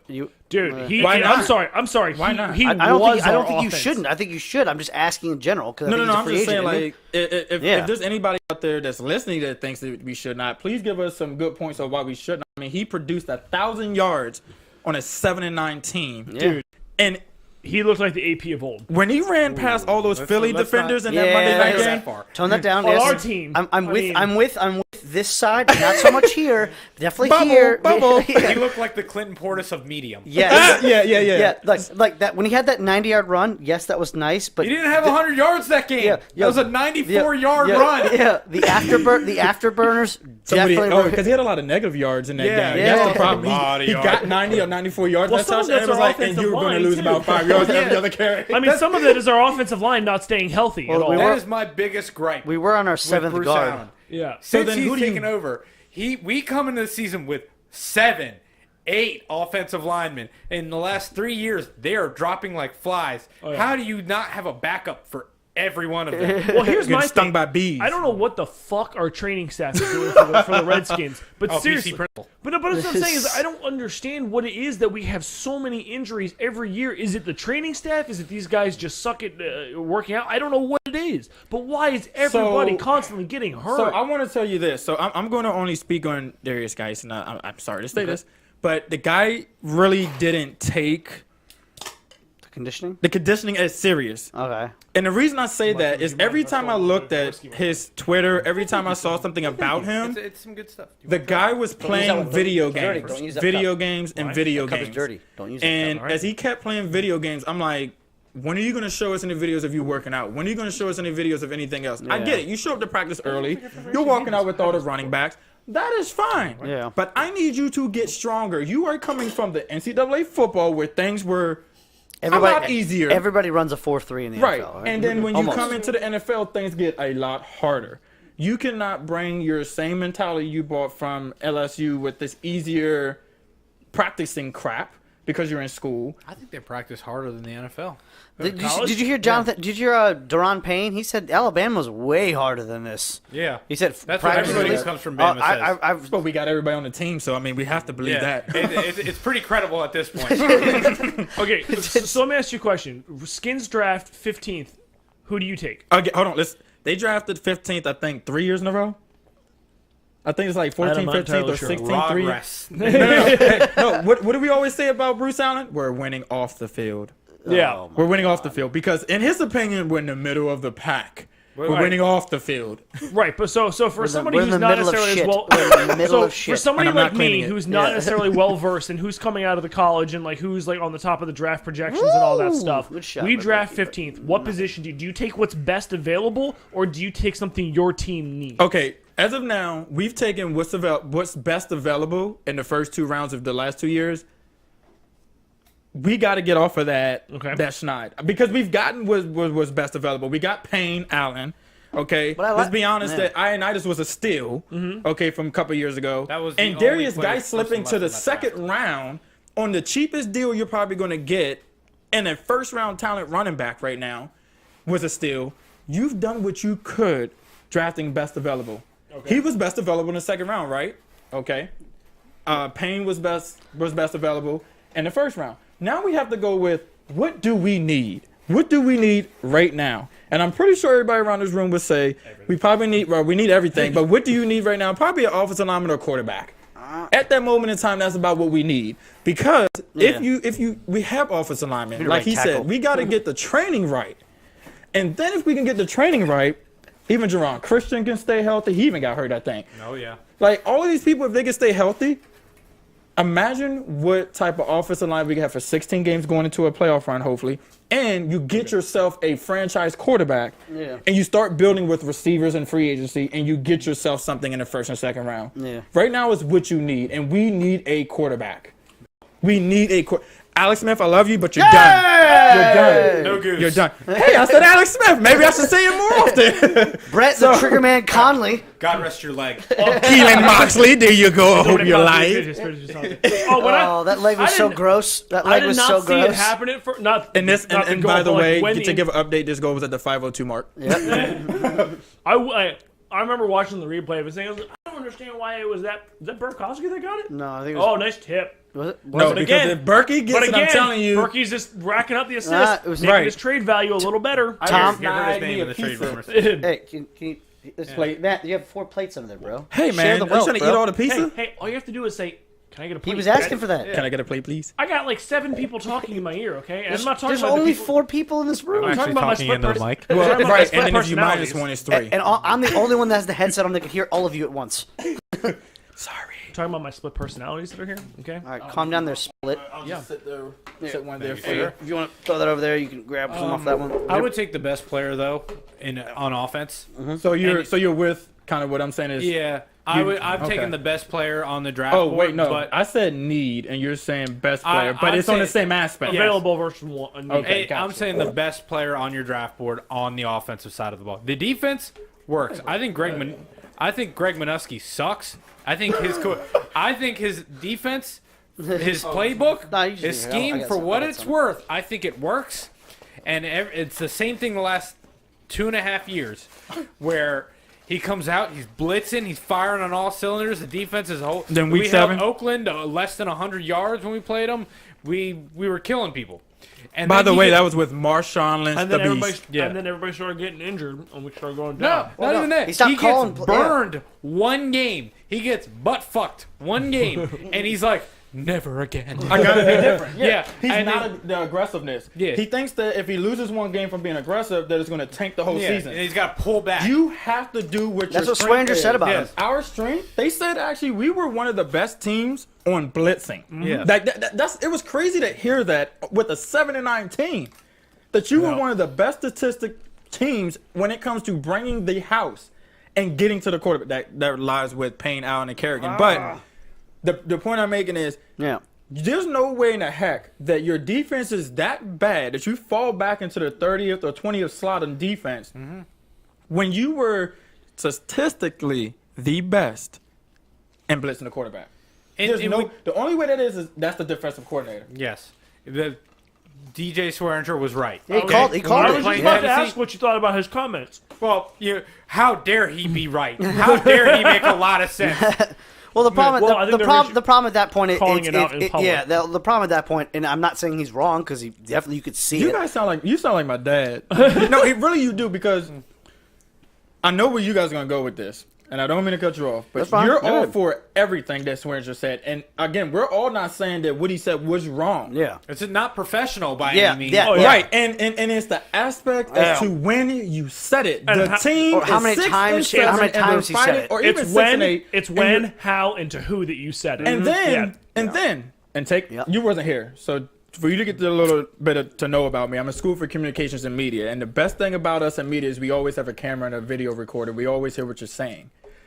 When you say it to the media, do you really think when it's the Redskins that it's not going to get out?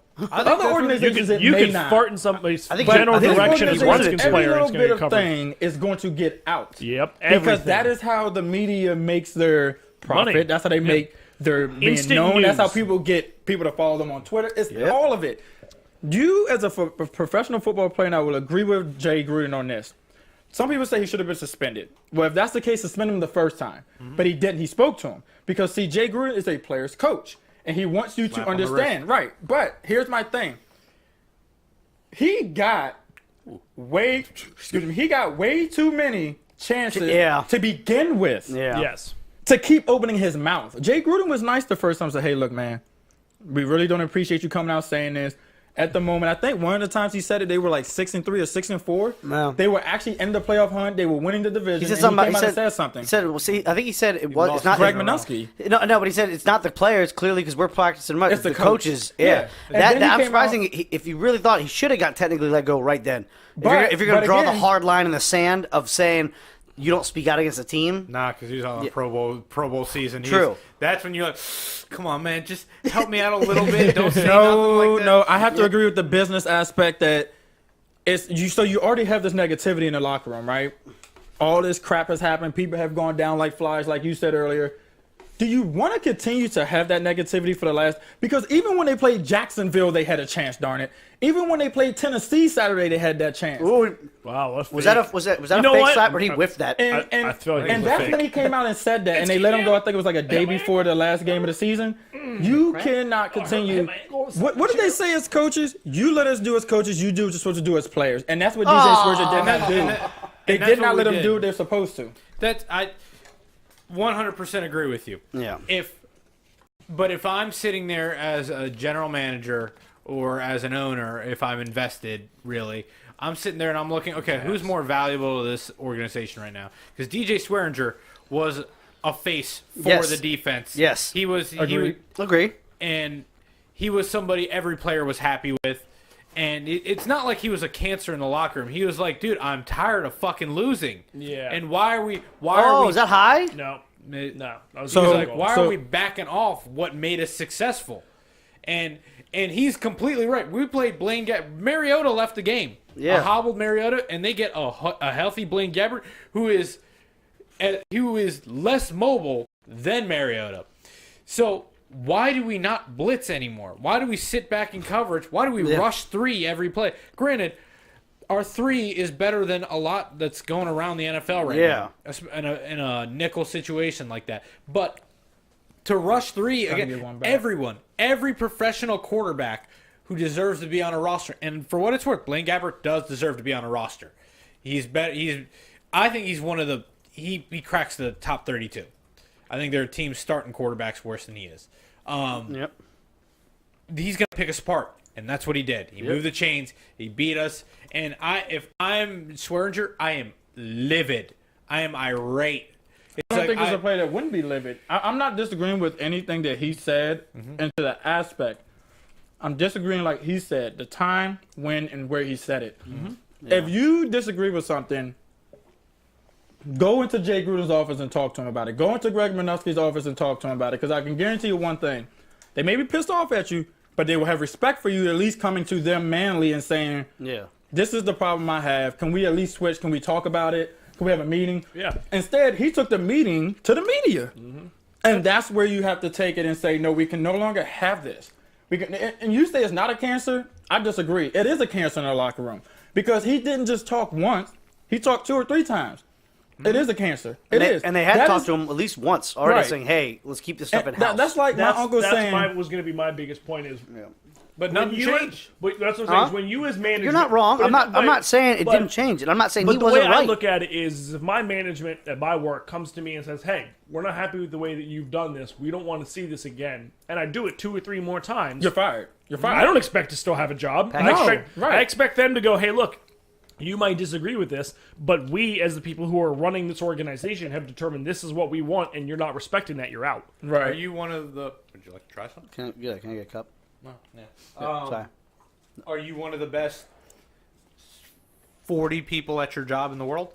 I understand that aspect, but I also think it sends, as much as I hate losing him because he was a talented player and would love to still have him on our team, I think it does send the right. I think as management, it does send the right message of it doesn't matter how valuable you are. If you're not going to follow what we're telling you, it doesn't hold true. Because if you have some guys who are above the law of what the bosses are telling you to do, why should the other players respect management at all? I'm all for sending a message, but if that was going to be your message, and I'm kind of playing both sides right here, but if you were going to, that your message should have been your message the first time. Like, you spoke out once and you're gone. You know what I mean? Unfortunately, the Patriots have that repertoire. They can do that because of how many championships they won recently. That is my point in that. If you are successful, if you have a good product to give people, if there is not a reason to shit talk you, then yes, I am all for ship his ass out. I want what's his name that went to Cleveland? Jamie Collins. Jamie Collins. I want Von Miller money. I have a lot of rings before you got here, and I'm gonna have more once you leave. You go get your Von Miller money. Look! Didn't they do that to Chandler Jones? Too? So I understand what you're saying about as far as the you know, if the Redskins would have had at least one ring within the last 5 or 10 years, nobody would be saying anything about how they shipped out DJ and Swearinger. Here's my problem with that. So many of us sit back and complain about the way the organization is right now, right? So many of us sit back and say, well, we shouldn't be having issues and problems like this getting to the media. It should not. It should be behind closed doors. You want a player. It seems like you want a player in the locker room like DJ Swearinger. The problem is people want change. You don't have change when a player like Swearinger keeps going to the media. You just don't, because what are we used to from the Redskins? Every Monday you wake up, there is something that has come to the media negativity that goes into that locker room, and it affects the next game. The reason I say you cannot even, I know we're just speaking on that aspect, we can't even bring up the Patriots because they go to the Super Bowl every damn year. We're sitting at home watching them. And they, like you said, they can fire somebody Monday because they either won a ring or at least got to the Super Bowl. The reason I'm saying we can't really use them is because our success is nowhere near and will never be nowhere near the Patriots organization at this moment. You have to understand that as a Redskins fan, I want change. And one of the changes I want is when Scott McCloughan was here, you heard nothing come out of that locker room. And we fired him. But do you see what I mean by change? You had a change in the culture. And when you got that change in the culture, a player like DJ Swearinger would have never lasted with Scott McCloughan. I agree with that. He would have been going on his second try because Scott McCloughan built what we call toughness from the ground up. He built grittiness. He built dirty players that was willing to hit. And that is where I think Jay Gruden is trying to keep this team. We have a lot of young players.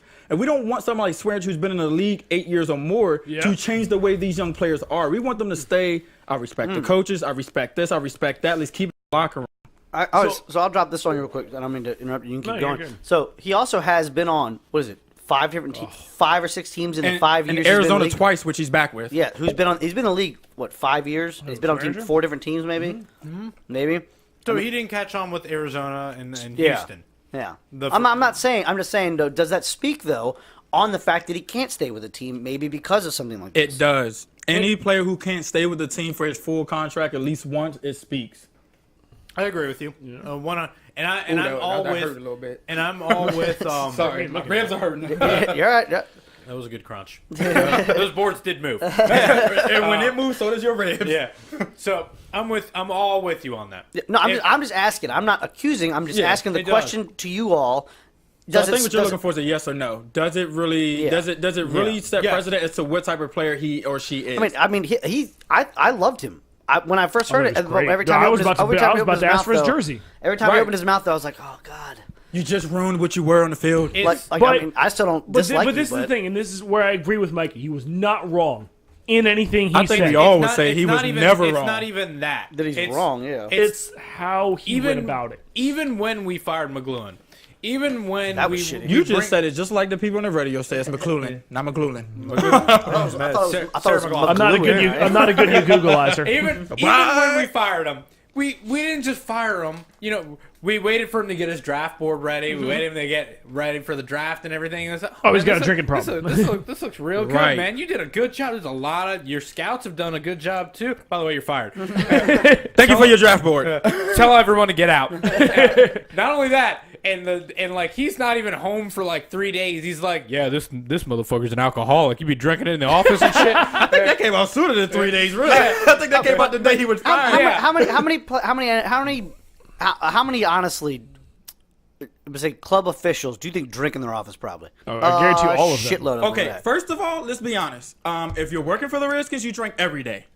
First of all, Borderline Every day. alcoholic. It's You're just borderline before or alcoholic. after I leave. Borderline, you're beyond an alcoholic. You are falling asleep in your office with the same suit on Tuesday morning.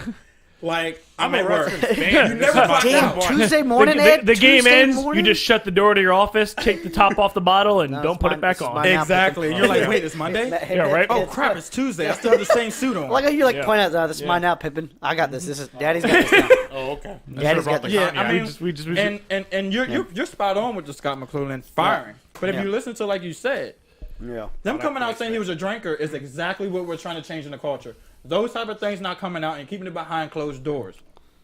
This That is is what has this to is change. something that honestly bugs me is as much as, and again, could be different sports, different people covering it, different circumstances. The whole, I don't know, but like one thing I always have liked about the Capitals is no matter when we've gone through our shitty stretches, That is the goddamn worst thing that's ever happened to me. Paper towels right there, by the way. whenever we've you gone spilling through, your alcohol or whatever that is worse than losing to the Penguins right now?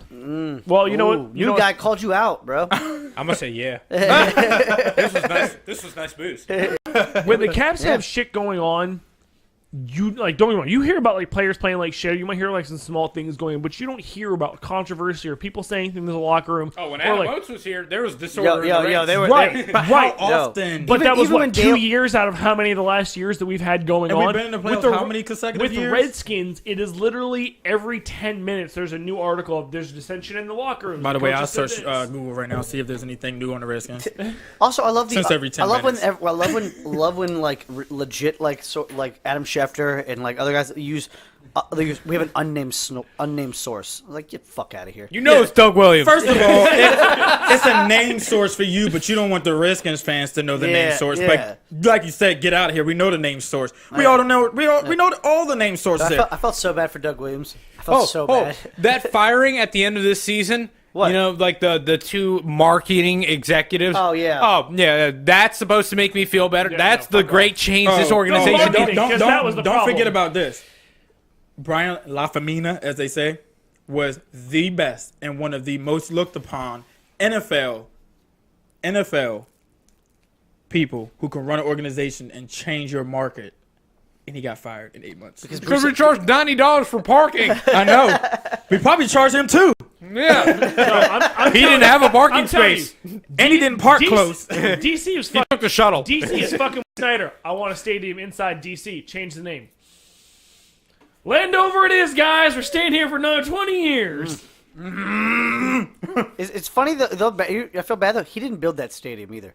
Snyder? None. Yeah. I Jack mean- Jack Kent Cook Here's did. the thing. So every stadium has a name, right? Every stadium has a sponsor to it. Yes. You move it.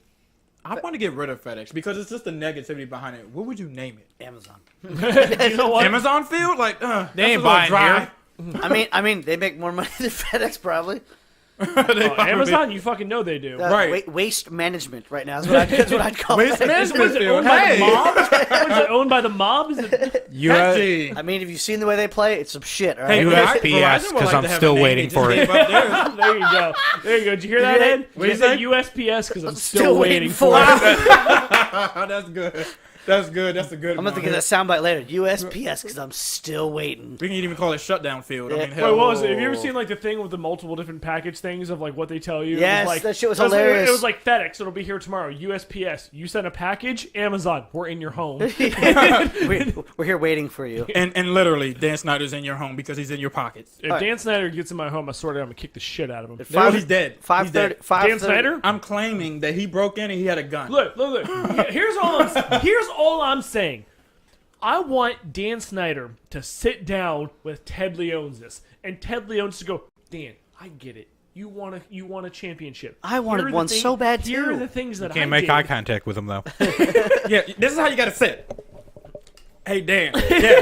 Dan, you ready I just to want to call? let you know, we were the latest team in the DC era. In the last 27 years to win a championship. Hey, if Dan, you want to get on my Hey, Dan, level. do you remember when you mortgaged the entire franchise to get RG3 and then you let him get hurt? You know, let's talk Whoa, about that. what do you mean let him?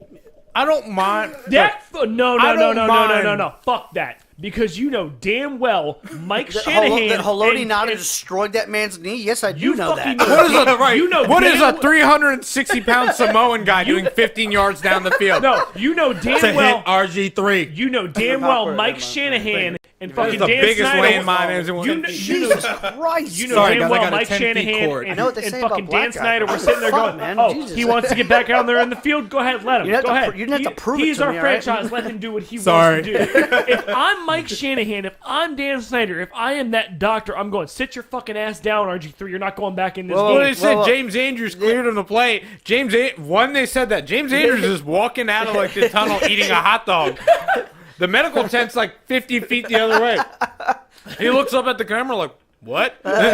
He's got mustard on his face. What happened? Yeah, all right. So I don't blame. I mean, yes. Also, he could say no. My knee's fucked and not do that. But also, Haloti Nada did that to his knee. Okay. Right, but I'm not talking about the Baltimore game. I'm talking Why about was he the not put Seattle on game. IR at that moment? That's what. As an We could have won the Super Bowl. They just would have put Kirk Cousins in. They gave up when Kirk Cousins as came an in. organization. I ain't never seen a receiver slap the ball down. After the You ever seen Todd Pinkston? I would have been like, I'm you ever done. seen Todd Pinkston? Sorry, I hear you. Sorry, I'm just trying to keep the conversation going. First of I all, hear you. I didn't yell at you. Oh, you're like, I know, but you're like, I'm done. Were you just saying Did you even hear the sentence that I said? No, I cut so you maybe off. retract Things the butt are hurt just a getting little bit. awkward. You were a little butthurt because you thought I was talking Calm down, to you. Harry Potter. You're Just fine, hold on. right? Do you need a Percocet? You want some Sounds like it Xanax? hurts. You Pass want some Xanax? the pass the Dutchie. Hey man, pass the fucking Takes Dutchie. all the pain away for all the I'm telling you, man, I ain't never signed nobody's dick, man. I've been playing hockey all my life. I never signed nobody's dick. I'll sign your dick, Doug. God, My brother's gay and he doesn't even Just say that. God, I love that movie. The first one, Anyways. not the second one. Yeah, but To the point you were making. All I'm saying is as a fucking organization, the second it looked like the person that we just mortgaged our entire franchise to get would look like there's a possibility that he had a career-ending injury, fuck that. Sit your ass on the sideline. We don't need you to be good right now. We need you to be good in the years to come. And that was a coaching staff decision of saying, go ahead and put him back out there. We want to win now. Now, don't get me wrong. He was playing good up until that point. But He lasted one drive. but then he had that fucking, but then like, Maybe even two, but that's about it. but I'm just saying, it's like, why risk it at that point? Why? If you were Kirk Cousins, you already had your helmet on before the playoff game started because you knew. He's sitting there He was warming not up. Coach, surviving. Coach, I got this. I'm ready. Don't even worry about it. Coach, he looked like dog shit during the Dallas game in Week 17. Just want to let you know I'm available. Yeah. I already got my helmet on. Yeah, I wear threw the for number 12. 350 I got yards the against the Aaron Browns. I Rodgers. studied the playbook. All the but players it was the already love me Browns more. though, bro. I got the Rodgers number on. The Rodgers. Although I did love the meme, and it was the picture of it was the picture of Kirk Cousins and like this man suspected of robbing Minnesota of like $60 million. Oh my God, because he doesn't win the big game. That's why. So look, I was Doesn't be honest win the about game. this. Everybody said blah blah blah. You know, I said look, I still have my Kirk Cousins shirt. Like I won't lie. That's fine. The shirt said no. It says. I can't remember what the front says, but it says on the back, it says, bitch, I'm a Redskin. Like, that's all I remember it says. Oh, no, it says Kirk fucking Cousins, bitch, I'm a Redskin. Like, I would always keep that shirt because what the back says. Like, You don't have I'm one of always those going Ovi to be a ones? Those Redskin. Ovi ones, like, bitch, I'm a cap or whatever? They were Oh, I'm going selling to start decent. buying those shirts. They'll be hanging on my wall with all the other rally towels. But, so I like Kirk Cousins, but I told people the number one thing I didn't like about Kirk was, does anybody remember the New York Giants who were 8-7-1 or 8-6-1? and we could have gone to the playoffs on that last drive. Yes. And I understand he has pressure in his face, but what does a good quarterback do if you got pressure in his third down? You throw that damn ball away and you live for another down. Apparently, Kirk Cousins lives for another year. That's what he does. That's Eli Manning. Kirk Cousins lives for the next year. He doesn't remember that there's another down. And that has always... So I told all Minnesota fans, congratulations.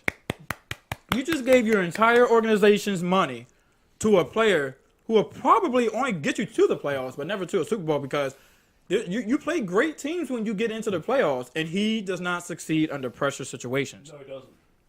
And you I have said it to was a succeed under downgrade. pressure situations to win. I like So- Case Keenum better. Yeah, and then they went on ahead and marked them and stuff. Like, that was... That wasn't nice by Philly, but it's whatever. I'm waiting so I can wear my my old Redskins jersey, the number 1 that says off season on the back. Damn, he's far out of the crease, but I guess that's better to make yourself look bigger. It's called challenging. Yeah. Yep. But I don't know, man. The Skins are always going to be a debacle. It's also now we're all really greedy because we're Caps fans and the Caps have finally won. So it's not, why can't the Redskins just get their shit together finally? No, it's this. There's always been the question every year, who's going to win the next championship? That was always the question. Was it the Wizards? We knew that wasn't happening, but they got as close as they was going to get 2 years ago. Blew it in the second round. The Caps always blew it in the second round, like the Wizards did most of the time. The Redskins never really got past the first round. They even got We there. call that the wild card. And right. And The Nats. the Nats never got past their NL Technically division second series. round. So you have teams here who never has Yeah. succeeded to get, because baseball is just too damn hard to get to the championship round. I mean, it's 3 rounds and you're in. You know, so like don't know, baseball, man. is you win the first round and you're in the championship series at Cubs least. man should do it. But so I'm out. dun, dun, dun, dun. So it's like Cubs man should do it, bro. at the end of the day, it's like, Yeah, and they were dick who's bumping going each to win the other. next championship? And then you just thought about what. Then the next level was who has all the superstars on it. I dick bump you. Well, at that moment, you just knew it was the Capitals. They had Backstrom, Kuzi, Oshie, Ovi. I mean, they all got names that end with the I, it seems like. And it's just like, Need more Russians. It's a Y, but Yeah, yes. yeah. so Whoa. He's not wrong. There have been a lot of Vishnovskis with an I and an I, Not okay? on the Capitals. Ed Jovanovski, I, okay? We're a Y team. We're a Russian Y team. Okay. We never had Ed Jovanovski. I'm not saying we did. I'm just talking about. I'm names just saying. You know, if that's But- the comparison. so, this is He was Canadian, by the way. This is the argument I've always made when it comes down to DC teams winning a championship. I have always been much more frustrated by the Capitals for the reason that they will dominate the entire regular season, and then for some reason, once the playoffs happen, they fucking blow it. It's the last. So what 16 you're games. saying is you're just so used to just dominating during the regular season that even like this year they're not really Well- dominating, but Well, no. So what I'm just saying in general is that like when it came down to DC winning a championship, I never cared about the Redskins in terms of like I automatically come into every season expecting shitty things to happen. So like Right. if we don't make the playoffs or get busted in the first or in the wild card spot, whatever, fuck Not it. I wasn't surprised. expecting anything anyways. It's so much more heartbreaking to watch the Capitals do so well and have such talent, and then as soon as the playoffs come, to just nothing, like we just always blow it in the second round. And I'll give you a perfect example. Me and Mikey were actually at a teammate of ours' wedding when Ovi got his, I think it was 4 goals against Montreal. Tampa. No, last season Yeah, Tampa. at Nick's wedding. Yeah, Tampa. It was Montreal. Oh well. But either way, but I had I had this guy, and I said, I'll remember. And he was like, "Oh my God, Ovi just got like 4 goals, whatever it was." And I was like, "Well, I'll tell you what, I'll remember this hat trick or whatever it was when we get blown out by Pittsburgh in the second round." Exactly, exactly. Because I'm sitting here going, "This is what I'm used to. We do so well in the regular season, and then it happened. And then as soon as we got past Pittsburgh, I was like." Oh wait, what's happening? I'm not. This is unfamiliar territory. What's happening here now? we slayed the dragon. We fucking did. Well, But I mean, you now- realize you could make. I mean, at that point, you realize you can make it. You Right. can make it here. Right. It is possible. But In the thing third for- round, I was like, I don't know what to So expect. do We're in you uncharted think waters. that had a lot to do And with? that's why even when we won, and they're like, "Do we all take a picture together?" And they're all like, "We've never been here before. No one knows what to What was do." your name, Ed? Do you think that had a lot to do with just that the Capitals just had bad luck, or do you think they just never was able? Because they would consistently, I swear, they would consistently until last year, play Game 7 in every round they had been in, at least against the Penguins at that, and lose. So- do you Or think New York. Game 7s were just our bad luck, or do you think that we just had to get better because it was the same players, a couple of different players we traded for? So Kempney was the only new player, by the way, so.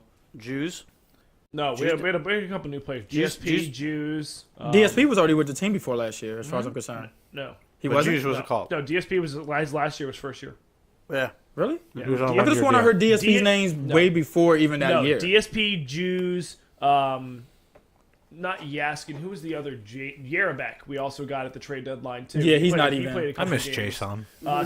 Stevenson's first year in the NHL. Verana's first full season, if I remember correctly. So did DSP come over from another team? We sent he them came down from Jersey. to. No, he came No, we from never Jersey. sent him down. He just came was a from Jersey. constant. He was a He constant. played over. He every played now and in- then, like I think he help played and scratch. Montreal, Anaheim, and Jersey. He I kept think bouncing. we picked him up from Jersey. Yeah, I remember we We picked did. him up from somebody. Or was it Montreal? I think No, it it was was Jersey. Jersey. No, Jersey. Jersey. Yeah. He But- went Anaheim, bounced Montreal, around. So- Anaheim, Montreal, Jersey, Caps. But I think got traded for but I Emerson think, Needham. and I think the perfect Fun example fact. was Holtby and a bunch of other players said it best when we got knocked out for the second year straight against Pittsburgh that they went on to go win their Stanley Cup again. With the talent they had on that team and what they were capable of doing, it was obvious that it was a mental block. That like the talent was clearly there, but there was something about getting over that like. Yeah. And the thing for me is there was no killer instinct. Once we had their teams up against the wall in an elimination game, we could never close, no matter what was going Yeah. on, no matter just who our folded. goalie was. We just folded. And I think the biggest thing that was the best thing for us last season was outside of Tampa, we finished every team on the first chance. Every time we put Yeah. their team up against elimination outside Tampa, we forced them out. Yeah, I will say that was true. Who was the X factor you think made the difference? Kuzi. Yeah. Stepping up and So actually playing then a that's full-blown the game. next question I have actually then, and this is going to be I think an interesting. I'm sorry. Conversation. You guys can still answer your question. That was just my take on what, No, what was no, the I difference mean, between last year to this year. I Or the can years see previous. that. I want to know who do they think really should have won the Conn Smythe then? Oh, Alex Ovechkin or Kuznetsov? Probably Kuzi. because both players had similar numbers, Ovi although had the Ovi goals, was Kuzi north had the of points. yeah. Goal. Woo! What? Wait, Block. they're celebrating. No block. I'm seeing the celebration, but I'm very confused on what's happening here. And you will stay confused. Why would Well, you they do, will review it too. Why- though. All Why of would you them do were that to me? celebrating. Why would you do that to me? They can review it if it looked like a goal. Are they? I'm sorry, Dan. You were Yeah, answering. see, he's Cosmo's they're question. about to review it. They're about to review it. Okay, no. So I was gonna say is we one of our it's funny is our grandfather who never has been really into hockey until that's Oh, that's a goal. Oh, that's in. That's a goal. Who shot it? Tell me it was No, that's definitely in. I don't know. Carlson was on the other side. that hold on, shit, hold on. You know that what shit they must gonna have crisscrossed. Zoom in, and the red line is going to be this big, See, and it's not going to be crossed. Eller- no, that was white. I can see white. I can see white. You sure? You sure? Because I think they see red. They see red. Well, from this angle they gave us, I can see white. Our angle doesn't Can I get matter. a ref strip with my name on it? Everything matters, Ed. Don't you know this nowadays? Okay, everything matters in this world. Unless you're the Redskins and Wizards. Okay. Yeah, you're out of that one. I'm gonna miss Otto Porter. So, I'm not. not me. That $26.2 million. I can find $26.2 million things to do with How that. much money did they give up when they got? I mean, did they free up when they got rid of Markieff Morris too? By the way. Oh, it's not for any reason he was playing. It was obviously He was because hurt. payday. I feel like Yeah. I'm on my. I walk by people who get paid bi-weekly and be like, broke ass. I want my Otto Porter money. They count. It's a goal.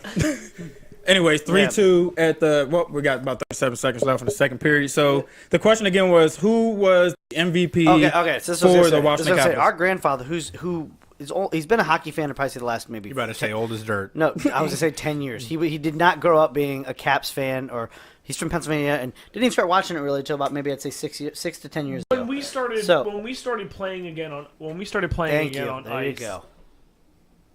Did you really need to stop the conversation for that? You kept killing. So I could just say what I said. so when we started playing ice a bit more and actually started following the Caps again for the first time in a while, I mean, that's when he really started getting back into it. But so he was saying he thought his MVP in his mind was DSP. He thought should have won the Conn Smythe was DSP. Really? Wait, what? That's what. Okay, so the Conn Smythe. So I'm just saying he thought because look at all He the was a timely series MVP. all the timely goals he had in each series though.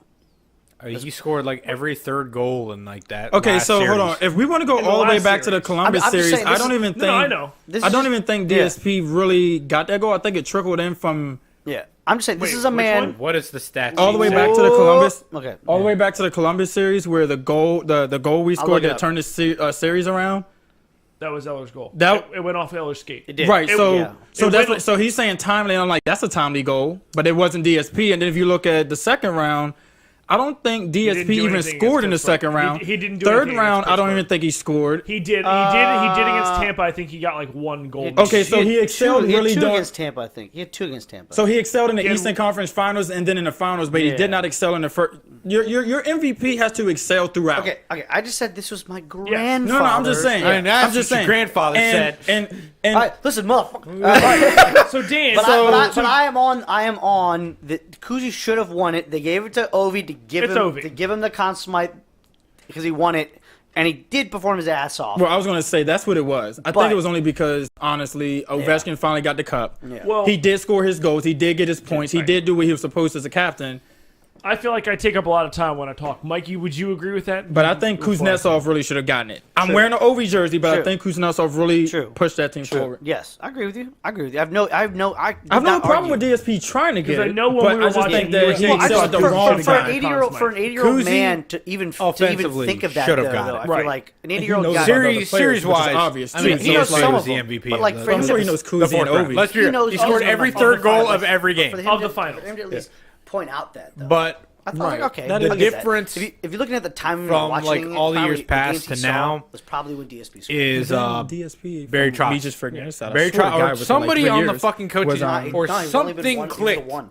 So that's why he was because so I happy can to only stay then. assume 'Cause it's he got the a cup in coaching. his first year. Because I would see one line even get more than one Give chance, it to a guy shift, that Yeah. came and it out would of be more nowhere. than more I than can see different. what he's It saying. wasn't Did not that produce for any down team. the boards, across all. the back, And behind the net, came up here to the Washington, defense, maybe and take hit shots 5-7 Yeah. goals in that the we regular had seen in season. previous years, Anaheim- which Anaheim, how we he would also- load up on teams Anaheim because did. they wouldn't cover the point. But And did I they mean, make the yeah, playoffs? Load up the block playoff shot. points. Yeah. Okay. We wouldn't Okay. see that Yeah.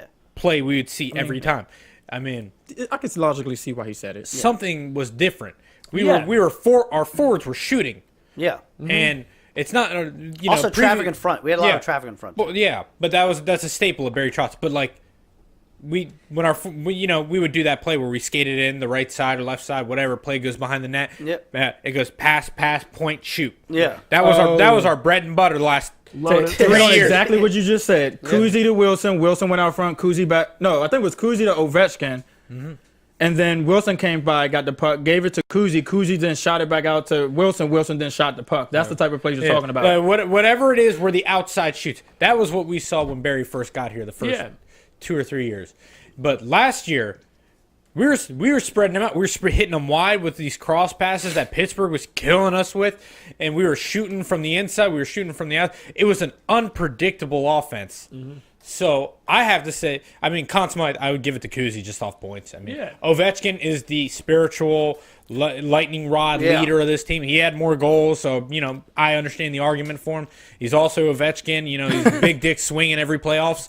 So I give it to him. Give it to him off of what he did last year. Give it to him what he did off the last fucking 10 years. Yeah. Whatever. I understand the argument. My personal pick was Kuzi, but if Barry Trotz fucking finally learned how to adjust to something mid-game. Yeah. And we don't know what it was, but he did it. Yeah. But I he don't did know. it. I don't know if Todd Reardon smacked him in the back of the head So and that said, to me was one reason I honestly was okay with Todd Reardon taking over, because I honestly, and keep in mind this is purely speculation, I have no evidence to back this up. No shit. But I honestly believe something about Reardon Radio probably insider. kind of got through the Trotz at some point in time. Was like, hey, we need to be developing our young guys so we can bring some of these guys up, but also we need to be doing these different things to kind of throw different looks at these people.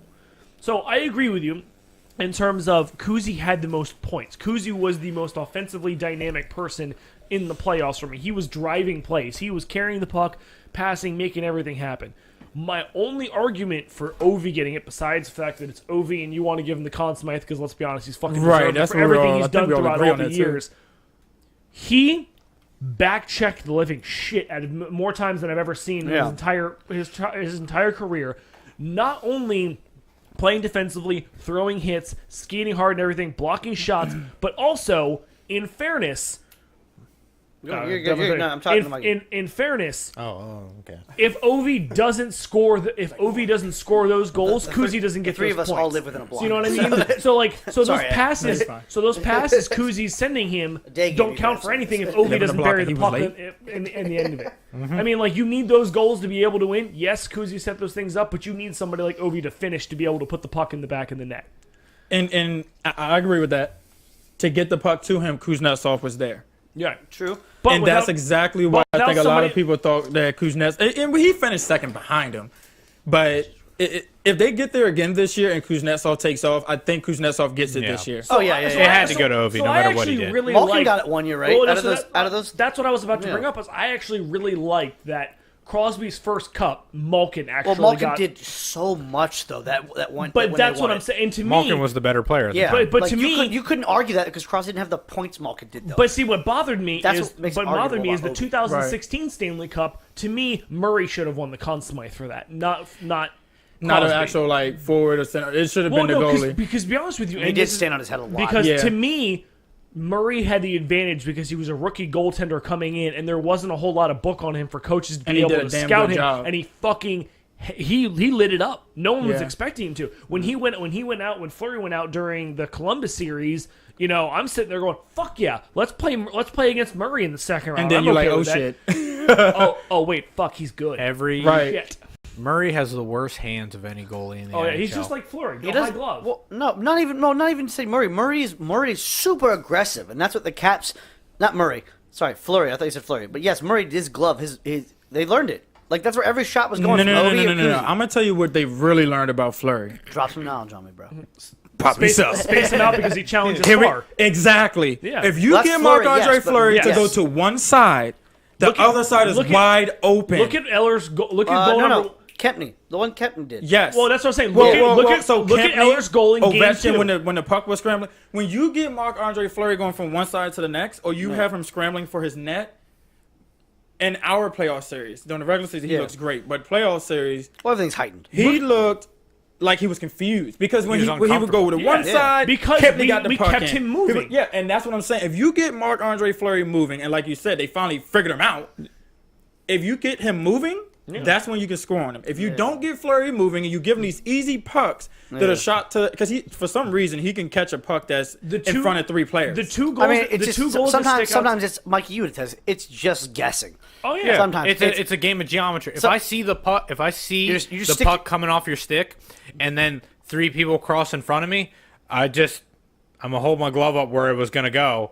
And hopefully off a straight line of where you were shooting. I can read I can read a blade. I can only assume that he knows how to read a blade 50 times better than me because he's been playing fucking 6 times as long as me. Yeah. So if I can tell where a shot's gonna go, he can tell. There's so many saves I make where I never saw the puck coming. So to me, Sorry. so to me, like you've always said, like once a goalie gets set, once you start making a move, they have to readjust everything while they're moving, and then it becomes a guessing game. That's why I like standing in front of him. So to me, the two goals that stuck out, deflections and stuff. Yeah. So to me, the two goals that stuck out to me the most that really made me seem like we finally figured Fleury out for the first time in God knows how long was Carlson's goal in Game 1, which was honestly just pure amazing passing by Oshie to just hook it with the blade of his stick to send it to completely the other side. But John Carlson has a completely open net to just throw it wherever he wants to. And then Game 2, when it's a 4-on-4, Burakovsky throws it wide to Kempney, and Kempney loads up for the shot, and Fleury's 5 feet out of his crease, sends it wide to Eller with, again, an open net to shoot at. If you get him moving, then it's going to become an easier game against them. Exactly. Because when I see Fleury, I think of like Pekka Rinne, I think of Andre Vasilevsky, Hopi since last year and the year before that, but since last year, really, with the save, Reckless has aggression. really been getting on. I know he's had some bad times this year, but again, I mean, a day or so ago, there was a save. No, that was Phoenix Copley, but I think there was a game where Hopi played, and there was a save he made he should not have made. There are some goalies out here that just make. I know and I can't remember because there's so many. But there are some goalies out here that just make so many saves that just makes no sense. And I would have to say it's not even Hopi in my opinion. Andre Vasilevsky just makes saves that just makes no sense, laying on his back. Like, what in the... I'm going to slides over to the right and then reaches puts it back. back. That's the one. That's the one. There was a yeah. recent one. Maybe fucking that's the one you works. guys... But just how are you More doing... than That once, is not too. a guessing game. Yeah. That is a luck game right there, first of all. You Well, ain't guessing. in fairness, That is if an the- if the goalie- educated guess because if it's the- happened That's what more I'm than saying. That's a once. guessing game. Plus, if the shooter shoots it any higher than that, yeah. it's in. It's a but goal. Okay, yeah. so it's the player not elevating the puck, but it's the player also rushing. But also in that situation, most of the time the player automatically thinks, all you gotta do is put it in. There's no way he's gonna have this covered. And then, oh my God, why is there a hand there? So who would you say, just because we're going on this route of like goalies, kind of Goalies. goalies being like Are we hating on goalies? no, Is that no, what's no. we're I'm loving actually, goalies, it actually, sounds it's not like. hating. I'm gonna say who would you say has more luck? Sometimes when you or is the best guess? Would you say it's Vasilevsky or would you say it's Lundqvist? Because Lundqvist has some goals sometimes where he throws a foot out sometimes for no I reason. feel like I would say Vasilevsky. You think Just my Vasilevsky, opinion. which is fine. Vasilevsky, because he does it year in and year out. I mean, there's every year I'm seeing a save this dude does that just does not make any sense to me. Okay. Even goalies say it don't make no sense. Well, I think you said before Lundqvist just plays on the crease. Like he never. Well, he's really- come out a plays little on the bit. goal line. Yeah. Lundqvist has the absolute best scramble, lunge, Reflex. dive, desperation I have ever seen. Okay, Dominic Hasek was wildly unpredictable. Yes. That shit was ridiculous. That will never happen again. You will never see a dog rolling around with its bone in its mouth in the crease again. You sure? Yeah, I mean, this God, guy's I Eller hope, almost found one last year, but he just put it in before it rolled in. God, I hope so. I mean, the guy was crazy. but Lundqvist- Dominator was crazy. Lundqvist will make a pad save on his goal line because that's where he plays. That's his style. Yeah. For what it's worth, it's a style that's successful for like people like him and Mike I was Smith. about to say it's a successful for him. Yeah. It's something that caught on for a little bit. And then he'll make it left side. He's on the left post, kicks it out right, and without even looking, he just peripherally just lunge out right and just glove it. Yeah. Perfectly. So what I've been like with a lot of the like commentators and stuff on NHL Network been saying, me just trying to like learn hockey throughout the years I've been watching, and it's true. They say that a lot of the goalies that come out and challenge the shooters and make themselves bigger outside of the crease actually have succeeded a little bit better because with making yourself bigger, the target becomes smaller. Well, if you come out a little bit, you cut down the angle. Right, and- you make it yeah. smaller. So You're good for the people like initial Lundqvist shot. Yeah. may have had some success being in the crease, but he's also hasn't gone to a Stanley Cup in a while. And I mean, because he just doesn't do what other goalies do. He has some great saves. I'm not saying he does. He has some absolutely wonderful, unpredictable saves, but he doesn't have Pekka Rinne, He's also not Vasilevsky, 6'6". Marc-Andre Fleury, Well, Brendan Hope. Ben- Well, that's actually, Rinne- no offense. That's what I kind of like about Phoenix Copley. If he can fix some of his games, he's a bigger goalie. He's 6'4", isn't he? I think it was 6'4", 6'5", but he's still a big guy. Yeah. He no. does a lot Yeah. better in some spots than Hopi. He just doesn't do zero-angle goals better, apparently. Exactly. Well, yeah. Well, neither does Luongo. We almost scored twice this game. I'm not saying. I mean, Louis had tenure though. Unfortunately, over Yeah. Luongo. I mean, over Copley. No, over Luongo. no. I said the same fucking thing. Rene, Oh, goddamn! He should be fired. He's off. Ed, you got his spot now. You can have his mic. All right. now if I'm just spitballing goalies as everyone's gotten up and like moseyed off to go pee. It's great. It's great. The Yeah. two main people Yes. are here. If I'm just speaking goalies, I mean no one in the league has Vasilevsky and Rene's suddenness. Soros, Rene's backup, has some of that suddenness in him. Yeah. If you ever watch a Rene like highlight video, he fucking that cat-like quickness doesn't even come close to what he does. The shot comes and you see him violently jerk his whole body in a direction. You don't think Bob has that in him? Bobrovsky is fantastic. He falls in that same category to me as Carey Price, where he's just so smooth. It just maybe I don't appreciate That guy it as even much. doesn't he use a wooden stick too for a goalie stick? Or is Bobrovsky? Yeah. I think he uses a full wood. Yeah. He is full wood. Ooh, I get wood looking at it. Side note: I know I've said this many podcasts before. Have you ever seen Bobrovsky without his pads on?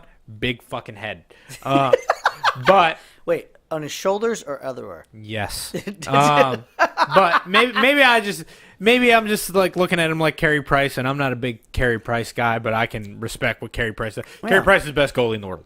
He just hasn't won one yet. I mean, He plays for a trash team. You need a team, yeah. Well, he now has a coach that About Tyrion?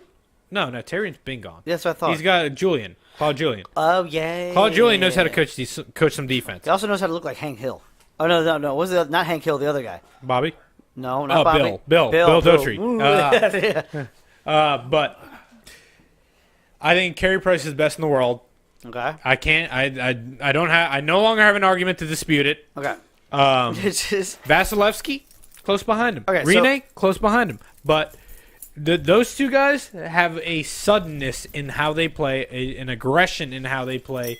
Right. And Carey Price Carey Price is too smooth to dissect his game. On that one, man. Yeah. He could have ended that one when Wilson got that.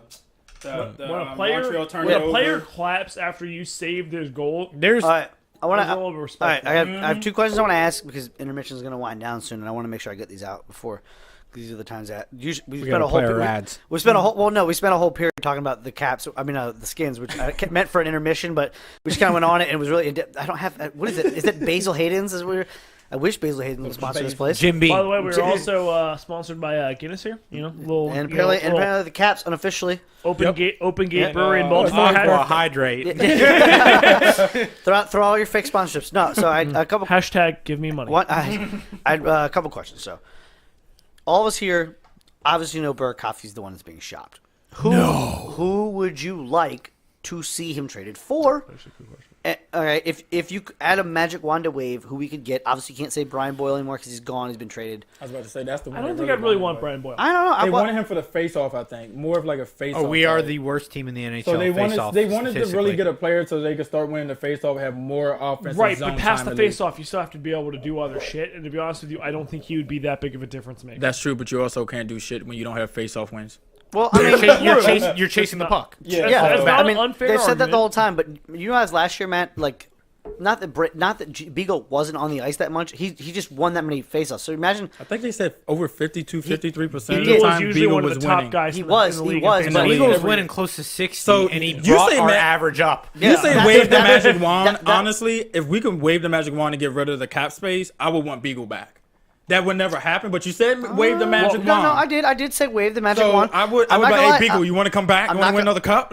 I'm not gonna lie. I thought about it. I thought about this. Like, I personally have thought. We could make that trade, but they want to. He did cry on the ice, so maybe he does want to come Well, back. I mean, First of all, I think if we were willing to pay him the money that he deserves. Well, he already has a contract though, so it's not like you have to figure it out, and it's not a rental. Well, remember this: 1 year's already gone, just about. So you're True. really not paying that much over the first year because your cap space hasn't paid that out.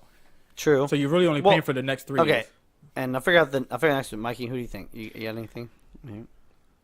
I want to steal one of those young defensemen from Philly. But I don't think they would like the Ghost Bear or the Ghost is Bear. The Ghost is Bear. It I'll sounds just like go an to old mascot. Russian wives' tale. And at the end, the Ghost was Bear. That's what it's More defense. or Provorov. They said everyone's on the table, but Claude Giroux. Everybody? They said everyone was on the table. You wouldn't go for Wayne. And Carter Hart. You wouldn't go for Wayne Simmons? I would love Wayne Simmons. I don't think the problem we have is that forward though. No, I don't. I would love to have me some Wayne. I love me some Wayne Simmons. Well, Wayne Simmons goes to the net is what I was thinking. Just thinking of though. Wayne Simmons has peeled off what he was like the couple years ago, but I would still love me some Wayne Simmons. But for cheaper and about 70% of what Wayne Simmons does, we have DSP. Okay. Well, also playoff time. I think DSP is Wayne Simmons essentially. He have DSP. We have DSP, and I think it's the same reason. It's the same argument I made for Saquon Barkley. Okay, going top Saquon. 3. Saquon. Don't disrespect his name because you know Saquon don't play. I'm not drafting him at top 3. You're gonna make him want to run the Redskins over more. It's not that hard. He's not from this country. Okay, he's not from here. Originally. Venezuela. So he doesn't. Yeah, see, The motherland. Send food. Sand food. By the way, the Wizards are crushing not crushing, but they're beating the Chicago Bulls with Otto Porter on the team. Go figure. Somebody's phone's too close to their microphone. By the way, I'm gonna think it's this one. over there. Okay. I think it's. Anyways. There we go. Yeah, that's yep, it. there, Alright. it was that. Anyways, or Florida. Oh, sorry, that was it. Actually, Florida's That a good was me. example of what I would trade for. Yeah. I want one of those young defensemen, Okay. someone who's not necessarily like a 4 right now. Someone who can play bottom pairing minutes, but who's ready, who's about to be. Oh my goodness! So let me. Oh God! Right at the beginning. Yeah. That's what Delaying the inevitable. So, next question: how would you feel about Dougie Hamilton? Dougie Hamilton. Dougie Hamilton is more expensive than what I was asking I was about for. to say Dougie Hamilton. I'm not allowed to ask just a general question. Let's be honest. I would love me some Dougie. Right. He could be my dog. I mean, it comes with a $5 million cap. I mean, if you're waving your magic wand, then yes, you can have. Dougie I would love Hamilton. me some Dougie Hamilton. Now, like someone like Noah Hannafin that they traded for Dougie Hamilton, that's the kind of guy I want. Somebody who can play bottom pairing minutes this year, so Orpik doesn't have to play, and we can let the juice be loose. And maybe not this year, but next year or the year after, they're replacing Niskanen or they're replacing Kempney. Okay. You know Nicky's only got 2 years left of his now, contract, keep in mind, right? I understand Niskanen has taken a step back, but would you replace him? Not right now. I don't think there's any. He's our only defensive defenseman, other than Orpik, and Orpik I don't believe should be in the lineup consistently. No, not he at all. is. And I think we only brought him back to be a leadership role. And fuck, Jews got hurt. Well, God now damn it. like our blue line is fucking chaos at the bottom end. Yeah. But that's why I want somebody to play those bottom minutes comfortably. That way we to me that's a big thing that we did right when it came down to getting Kempney is we didn't make a huge splash like we did with Kevin Shattenkirk. We brought a solid, reasonable, low-key defenseman into someone the who mix. plays the same style that we play. Yeah, and that is the big thing when you trade for somebody mid-season. And it just so happened that he fit perfectly with Carlson's game, and they had a phenomenal Also, they playoffs. made that trade like 2 or 3 weeks before the deadline. Right, it wasn't at the deadline. Right. The little extra time to get Someone like acclimated. Shattenkirk, who's used to playing hard blue line, like in the offensive zone, no skating up, no movement or anything, but like still power play is power. Quarterback's his power play. Power play is power play. Jesus, bro. Yeah, I know. Someone like that, but like was a liability defensively, and it was just he's only trying to hit the fucking stretch pass. Well, see, to me, one of the big things that I didn't like a detriment. As much as I begrudgingly understood it. Oh God, I get it too. As much as I begrudgingly understood it, I never thought Carlson should have been taken off the point on the first power play for Shattenkirk. For Shattenkirk. It was a justification for the trade. But I'm sitting there going, because I'm sitting there watching them. To me, you need to be able to do two things from that point position. You need to be able to blast a one-time shot, and you need to be able to feed Ovechkin the puck. Shattenkirk could pass over the puck easily, but his shot was not threatening at all. So here's my last one. Do the Penguins, are they always able to find all the money to get anybody? Ray Shero trades for half the Eastern Conference for a ham sandwich. That was still one of my favorites. A half-eaten ham sandwich. Not a half of it, half-eaten ham sandwich. All right, here's Derek Brassard. We want Nick Bustad, and also they get Riley Sheehan, too. I forgot about that. I mean, in fairness, but I was like, Nick Bustad isn't a bad player. They got like a great young talent. And I was like, what the fuck? Well, I was going to say that same exact thing. Like, they've won in our era probably 3-4 Stanley Cups. Yeah, at this moment, you're shopping picks, you're shopping players, but you're also in the playoff hunt. You also have a chance to win another. You don't care what you do at this moment when you continue to win championships. And also, you got players who who Pitt? Fuck yeah, give eat half my salary. I don't give a shit. Do whatever you want. Right, and then there's players who want to be in Pittsburgh as well. Oh yeah, because they have won those 3 or 4 Stanley. Like it's just like don't get me wrong. I'm pretty sure there's people like, oh yeah, I'm sure if you put me on the Capitals, I can make them just this much better, and maybe we can go back. But if they win a second one, you're gonna get people. Oh, I want to go back. I want to go back. Like I want to go there. because you win championships. So that was a big thing for me when RG3 came in off that first season for the Redskins. I'm sitting there going, if we can keep this up, people are gonna see the talent on the team, and you're gonna get people who are gonna want to be able to come here and play because of what we're capable of doing. Come on, 8 years. And that's how I feel like Pittsburgh. That's where we were disconnected because I was like, oh God, they're gonna see the talent on the team and they're not gonna want to come here anymore. Yeah, because that was a bad team. Which one? They were the year after RG3. Oh yeah. The offense was good. I think the defense. He made the offense I was about good. to say the only reason why that offense was good was because RG3 could run and it changed everything. Right, the play action. Oh, you want to go after him? He can fucking dump it off to Alfred Morris. You want to cover both of them? Whoa, I'll fucking drop it right over Alfred the line. Morris didn't catch shit barely. Okay, bro. What? I didn't No, say catch. but I think what he's saying is if you had the threat of RG, Okay. just like right now, Yeah. Lamar Okay. Jackson and the Ravens running back, He made it's the Jordan same Reed a dual thing. threat. True. No, It's but the here's same what thing. I'm saying. Here's what Lamar Jackson just here's needs to what know how to literally throw a would little bit happen. better. RG3 would Agreed. roll and go, you want Agreed. to cover me? Give it to Morris. Do you want to cover both? I'll fucking dump it over your head and Garcon. get 10 yards. So fucking Yeah. doesn't How matter. do you feel about Lamar Jackson? I think that Lamar Jackson has some strides he needs to take. He reminds me too much of RG3's first year this year. Same record, same type of stretch they had. Yeah. Didn't have a lot of talent too much around him. If you took away him and a running back, you really put him as a one-dimensional team. Lamar Jackson came out as like the second to last pick or something like that or whatever. The first round. Yeah, as a quarterback. And there were some flaws, obviously, with him, but I think he could get better. I think as long as, like, the fact that he has RG3 who actually did not succeed in his last 4 or 5 years and seems to have finally realized that running is not the ability of a quarterback. If he can learn behind him of not to do that, he may be better. Has he really learned it since he hasn't started? Has he really learned that since he hasn't started, though? Well, he has started a couple games, I think, even for the Ravens in the aspect. But what I'm saying is even if it's the preseason, if you look at the way he's played, he doesn't have the let me run first aspect. And if Lamar can learn that, because Lamar's problem is first progression, it ain't there, I'm running. Well, that was what made RG3 good, though. I mean, that's what made him right. That's why I say he reminds me of RG3. But then when he got hurt, but I would say, that is a perfect description of him. It's just too much. Yeah, well, I'm not agreeing with you. I'm just saying, but that's the only thing that made RG3 like sensational, though, because when he got hurt and then came back, I was like, I don't want to be a running quarterback anymore. Like he just made himself one dimensional. That's what I was going to say. Is RG3 is a more polished version of Lamar Jackson. Yeah. And arm wide. If you look at Lamar, yes, flick of the wrist. Yes, flick of, yeah. But if you look at Lamar doesn't really have that. And I'm not a huge fan of the Ravens, but I don't hate Lamar Jackson. What I do think though is maybe he should have gone the fucking like Saints route where they use Taysom Hill. You know what I mean? Like willing to kind of do whatever Taysom Hill they want. is not a real person. Taysom Hill is He's like not? God damn it! I just watched it the other night. Fight Club. You say he's Tyler Durden? Yes, he's a Tyler Durden to Drew Brees. He runs, he passes, he blocks. He's not a real person. No one does that. Come on, get back. But offside. Yeah, they can't touch it. Yeah. No, Taysom Hill would be fantastic. If I'm the Redskins, I would trade a second round pick for Taysom Hill. Would you? I would. Second round? I would trade a second round pick. Man, too many good players come in the second round. I'm not saying the first rounds don't succeed, but even the ones that don't work out in the first, if you look at Alfred, he was like, I think a sixth round. Yeah. Well, like these late rounds. That's also running back though, not quarterback. It's a crapshoot. It's a percentage thing, and we're not very good at it. And that doesn't mean I want to trade the pick. Anybody but Orpik. Score pick.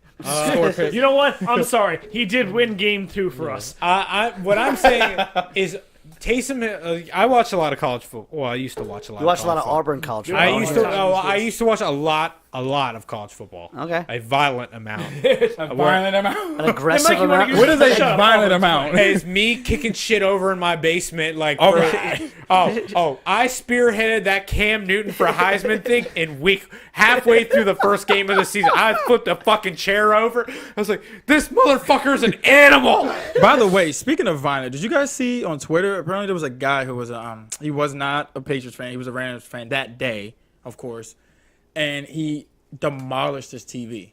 I mean, a 50, 60-inch TV hanging on the wall. Was it the one where like the he kept slamming something into it? The wife is like holding him back. Yeah, and he just keeps going at the TV. And he's wearing an Antonio Brown jersey.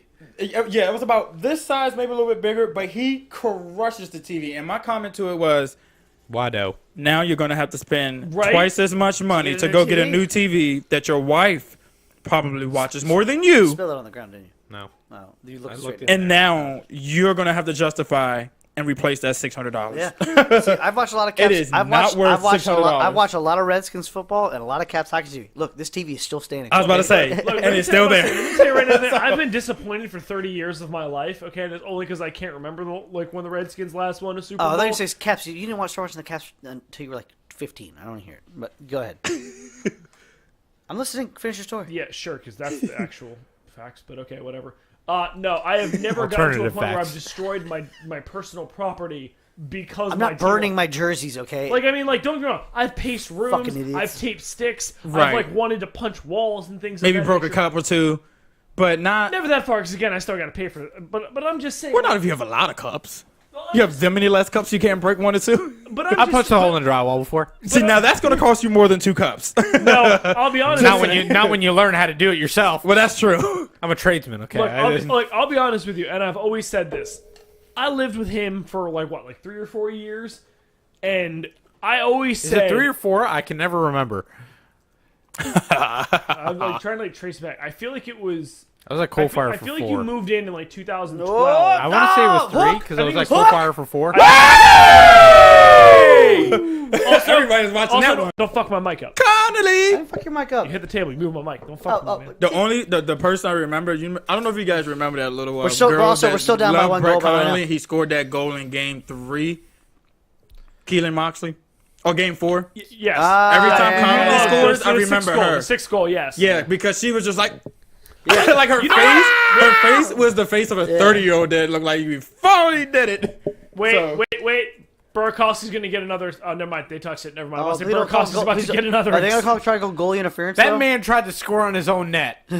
Watch 63. Right. He did. We had a score that almost went against Florida in our own net. How do you do it? He felt bad for Burakovsky. Of course, Let me help you out. No, he's out of the net. He's out of the net. No, he's out of the net. He's out of the net. He can't. He's not. Okay. He's out of the net. So what I was gonna say was nobody interfere with that. What I was gonna say is I live. Well, I think it was 3 years because I think we moved out in 2015. Sure.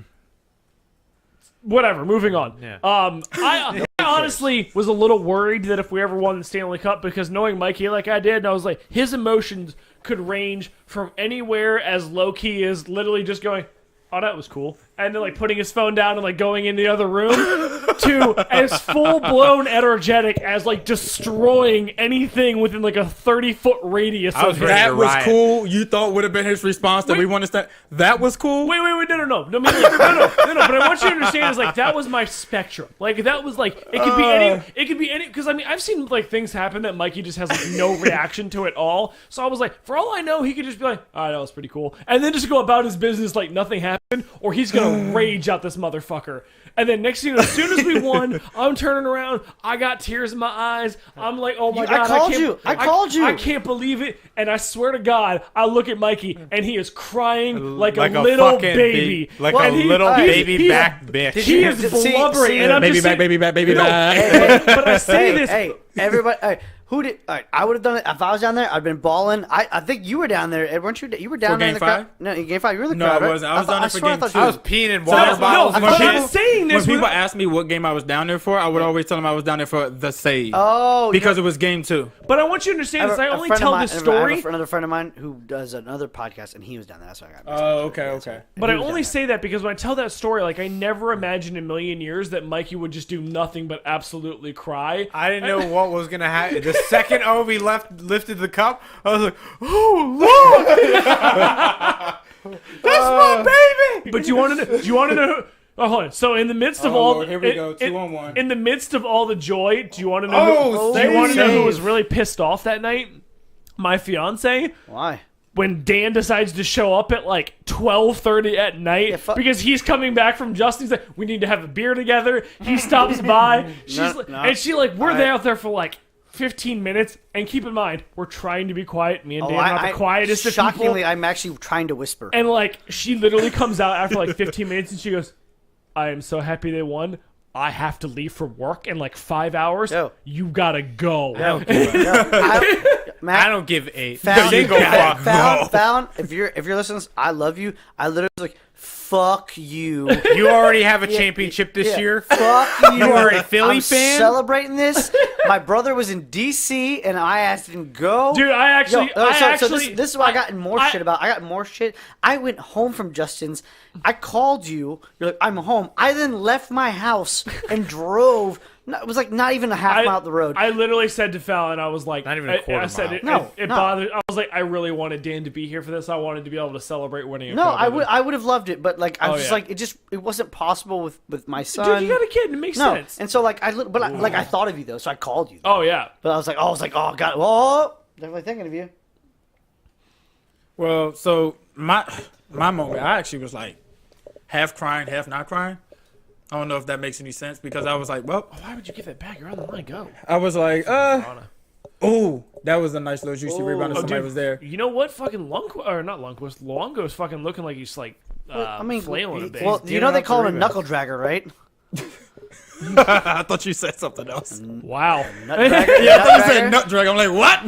No. They call him nut. Well, maybe big that's why swinging. pucks squeak through him. No, they call Big him balls nut. Dan. No, They do credit him with the Nutcracker. current age butterfly. they the call what? they call him a The knuckle. current, like the stand on the line Yeah. style. Interesting. Well, he's also 6'4", and he's 6'5". He's got He's long. not- He's up not a the neck. big guy, but he's long limbed. Well, also, yeah, his arm. That's why they call him a knuckle dragger. His arms are longer than his He's legs. no torso. Yeah. So during the time that they won the Stanley Cup, I was more of I can't believe this shit, but it was more of well, I did deem my goddaughter and nephew who were born October. One was October 5th, one was October 19th, the beginning of NHL season just about. Mm-hmm. And I literally every time the playoff game was played, I put my hat on them. They were like my good luck charms, and I didn't get a chance to really FaceTime my goddaughter because she was asleep at the time. But some way somehow my nephew knew to stay up at 8 months. And I FaceTimed him, and all I saw was smiles on his face, and I saw tears coming out of my eyes. I'm like, I'm a little bitch because she should be crying. He's the baby. I'm not. Nobody's a bitch when we But- win.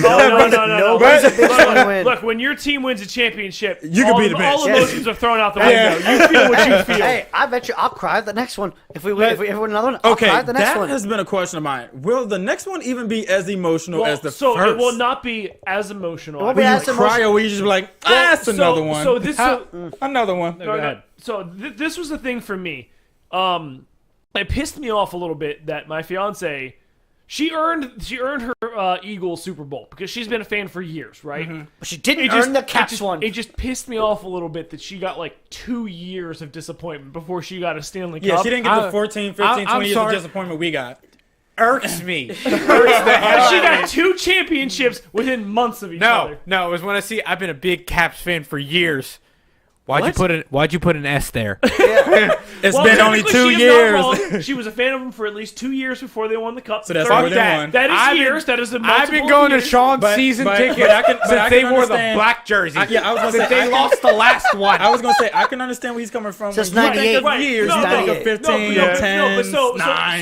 You don't know what the hurt is. But the thing is, Gotta but pull the knife out of Whoa, her. whoa, Yeah. whoa, Right, but she's an we're- Eagles fan. You tell right, me, but when really? you She think knows the about it- hurt. Oh, yeah, knows she the does. hurt. She But just when you knows think, she's but that's there. what I'm She saying. knows But the when hurt. you think about it, she earned that Eagles Super Bowl. Right. You Yeah, just but said she that. didn't earn She this can have Caps Big one. Dick Nick. I don't care The thing about that. bugged me was I'm sitting there just going like, "Fucking, you got Don't two- throw my you own got two championship in my championships. face. You got The two honest championships. thing that in, bugs you was Alright, like, hold on. you were One at a my time. good luck charm. One at a time. Really?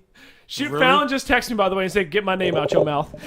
Oh, Leave it alone. your master said don't speak her name out of time. All I'm saying is, Fallon, you want to catch these hands? She earned the Oh. Eagles Super Bowl. Don't get me wrong, she stuck with it, but like it was. Product placement. Well, I'm sitting there. Like, I definitely sit there and rescinded like, their ad. it took us so long to win that Stanley Cup that like it was absolutely so emotional Oh, for yeah. me. Oh, yeah. that I honestly believe the next one, while I will celebrate just as hard, because it's not the first one. I'll take like maybe like a 1/10 of that emotion off. I mean, I've teared. Okay, so not too much. Well, I mean, I've teared up like right by after. the way, right, Fallon also just said, "Cash me outside, Mikey." Oh, all right. It's gonna be a group effort. It's gonna be it's gonna be a group effort. What I was gonna say is, like, I would say a couple months after, I'd still tear up a little bit, especially if they showed especially if they showed Oshie hugging his dad. Oh, yeah, that was. yeah, That so was. Oshie Go hugging his cry dad thinking after. about that again right now. Yeah, How especially. many sisters you need? Yeah, I mean, when Oshie's hugging his dad, saying, "I know you're gonna remember this," Because his I mean, dad has Alzheimer's. Yeah, issues. I mean that's very emotional. You know what I mean? And so and then it makes you think, oh yeah, my God, we did win this. You know what I mean?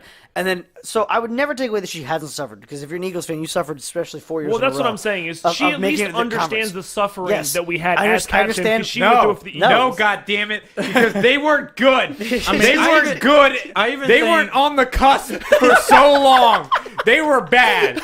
So you hold don't- on. You have no Hold on. expectations. You do realize that a couple of those years, the Eagles were like a 1 or 2 seed. They got to skip the first round. Yeah. So which I is- can count them on one finger. Hold on. So what you're saying is they were on the same cusp of the Capitals, just that there's more rounds in hockey, really. When No, you get what he's saying is the Capitals won the President's Cup so many times, and there They was were so a many- favorite. They There were were a so many favorite times we were the more favorite, than yeah. times. Yeah. The Caps. Sometimes you just gotta be the favorite, and then sometimes you just gotta be the okay. Also, here's another one real quick. While we're 8 minutes left, 8 minutes left in the third, still trying to score this fourth goal. I was gonna say, Fuck out of the house. I was gonna say is, I loved EJ Radick so much that they're in the playoffs. Every fucking round, I got everybody else winning. He picked everybody against the Caps, and it was just hilarious because he used to work for ESPN. And then when he got laid off, I was like, oh, I feel kind of bad because ESPN did like a mass layoffs. And then he went to NHL Network. They just let somebody else off. And then just torched the Caps every time. I was like, you know what? Thank you, EJ. This is why I like it, because everybody was going against the Caps. Nobody picked him except the fucking. By the way, the one dude who's the guy who's the first round draft pick who didn't pan out, who plays for the NHL Network. Brian something, some dude. Southerby. Which, by the way, it made me laugh that when I did my playoff tree, I had the Capitals making it to the third round, and I think losing from there. And Fallon even looked at me and she was like, "You really think they're going to make it to the third round?" I had Tampa winning it all. Oh yeah, I had Tampa. Winnipeg finals. I'm sorry. No, I had Tampa versus Vegas. No, Winnipeg. I think I had Tampa Nashville for the finals. I think that's like doing an NCAA bracket, and I'm gonna pick Maryland to win now. Like really? Virginia. Like, but if you do it every year, you eventually get it right if you live. Well, I do two. I always do two. I do a one where Maryland wins, and I do a realistic one where somebody else wins. I thought I heard my phone go off. I'm just imagine that's a text message from Fallon. I'm outside. Where you at though? Bang. Yo, I love Fallon, but she ain't got the balls to be outside right now. I know everybody. I'm not gonna lie to you. I know her better than you. I know everybody's. Matt, it's cold and you're not driving her. I don't think she's gonna make it. No. Like it's like 27 outside. Whose balls are they? No. Yours or his? No. It's fairness. It's cold outside. She's like, that ain't happening. Yeah, See me in the summer. We gonna revisit this. That's why I said, Matt. That's why I said it's cold outside. You ain't driving her. She ain't got them balls to be here. I love Fallon. She shows up in like 17 hoodies. Get at me, Mikey. I got padding. Yo. She ain't got the. If she got 17 hoodies on, she's not having no arm movement. By the way, Matt. Right, but how's he gonna hit? Oh, I guess the face was still straight. You ever seen a titty twister through 13 layers? 13 layers, that's gotta hurt. Anyways, so, my thing is, I think you said it, and you said that you guys are picking Tampa. My problem with Tampa. I said I would have picked Tampa last year. Right, I don't know who I'm picking this year. I know, but they're your favorite this year. yes. I mean, they should be. My problem with this President's Trophy thing is, as Caps fans, we have learned that it is just a jinx, and I don't pick President's Trophy. Even Nashville won the President's Trophy, got all the way to the Stanley Cup. Two out of those three Blackhawks ones, they had the President's Trophy. I don't believe in jinxes or curses or nothing. Okay, well, you know why? I do, because if you statistically look at the history of how long it's been in this league, 20% of the teams have won the President's Trophy and gone to the Stanley Cup and won. 80% of the teams have either been wild card or first place teams. That's a trip.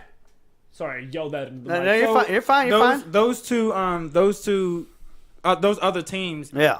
That did not win the President's Trophy, but 80% of the time got to the Stanley Cup and won it. Well, wild card or 1 through 3 in the division, they weren't the best in the league.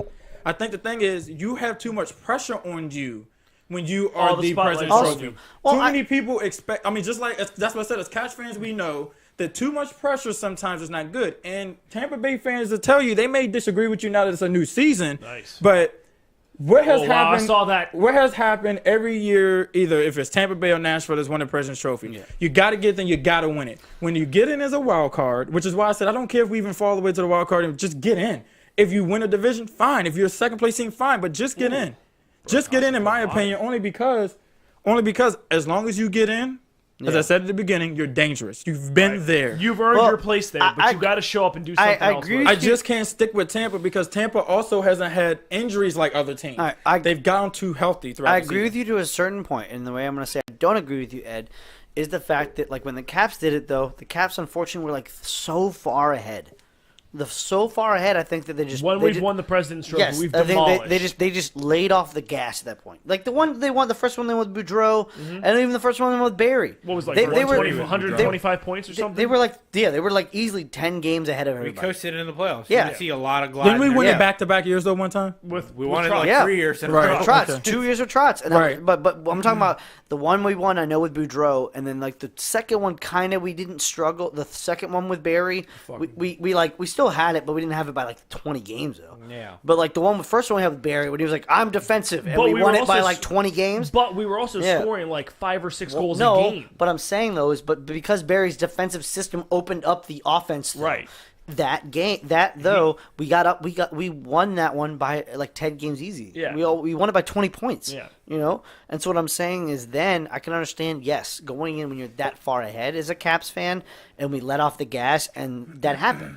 Yes, I'm saying Tampa is still, they're remotely close. When I say remotely, there's a team that's in the 60s, in the 60 points, you know what I mean? Who is it? And Tampa's almost 80. Didn't- No, Tampa is 82, I think, right now. There's 82, somebody else okay. that just cracked 70 for the second time today, the Islanders in the Okay, East. so that's and 5 you got games. Calgary Yeah, and the yeah. San Jose Sharks, who was ahead of everybody else in the East So besides that's- Tampa. So that's 5 games, though. That's- If you think I about it. knew it 2 was a points a blue game. team as well. That's The almost about Rangers 5 and games. I think Right, what they I'm- lost to the All right, Kings, one at a time, wasn't it? one at a time, one at a time. I think what I'm trying to say is One at a time. Sorry. when you become the favorites, it's just too much pressure. There's a big target on your back. It's a Yeah. big target on your back. Everybody's looking at you as the team to beat. Right. So let's look at it as Caps fans again.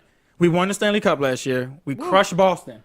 Yet we're losing to at the beginning of the season.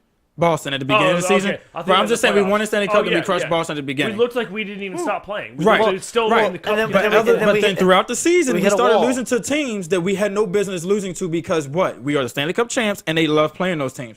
You bring your all Yeah. to the best team. Right. So Tampa Bay being the best. Right.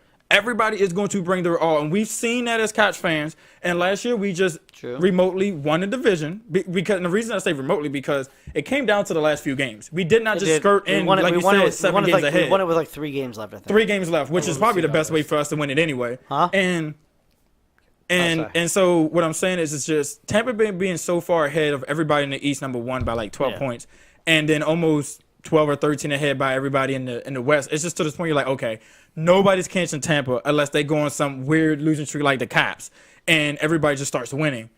You have too big of a target on your back for me to sit back and say, oh, yeah, I can guarantee you're going to win a Stanley Cup. When I hear people talk about President's Trophy, it is almost like you are guaranteed to get there. Well, it's like, I mean, if you have There's it, though, no guarantee in any sports. well, unless obviously you're the there's no Warriors. guarantee, but also like there's a gigantic jinx deal. Normally, you Don't get don't. me You started don't. on the NBA on that shit. You don't That shit will. I don't like the Warriors, but I'm just saying.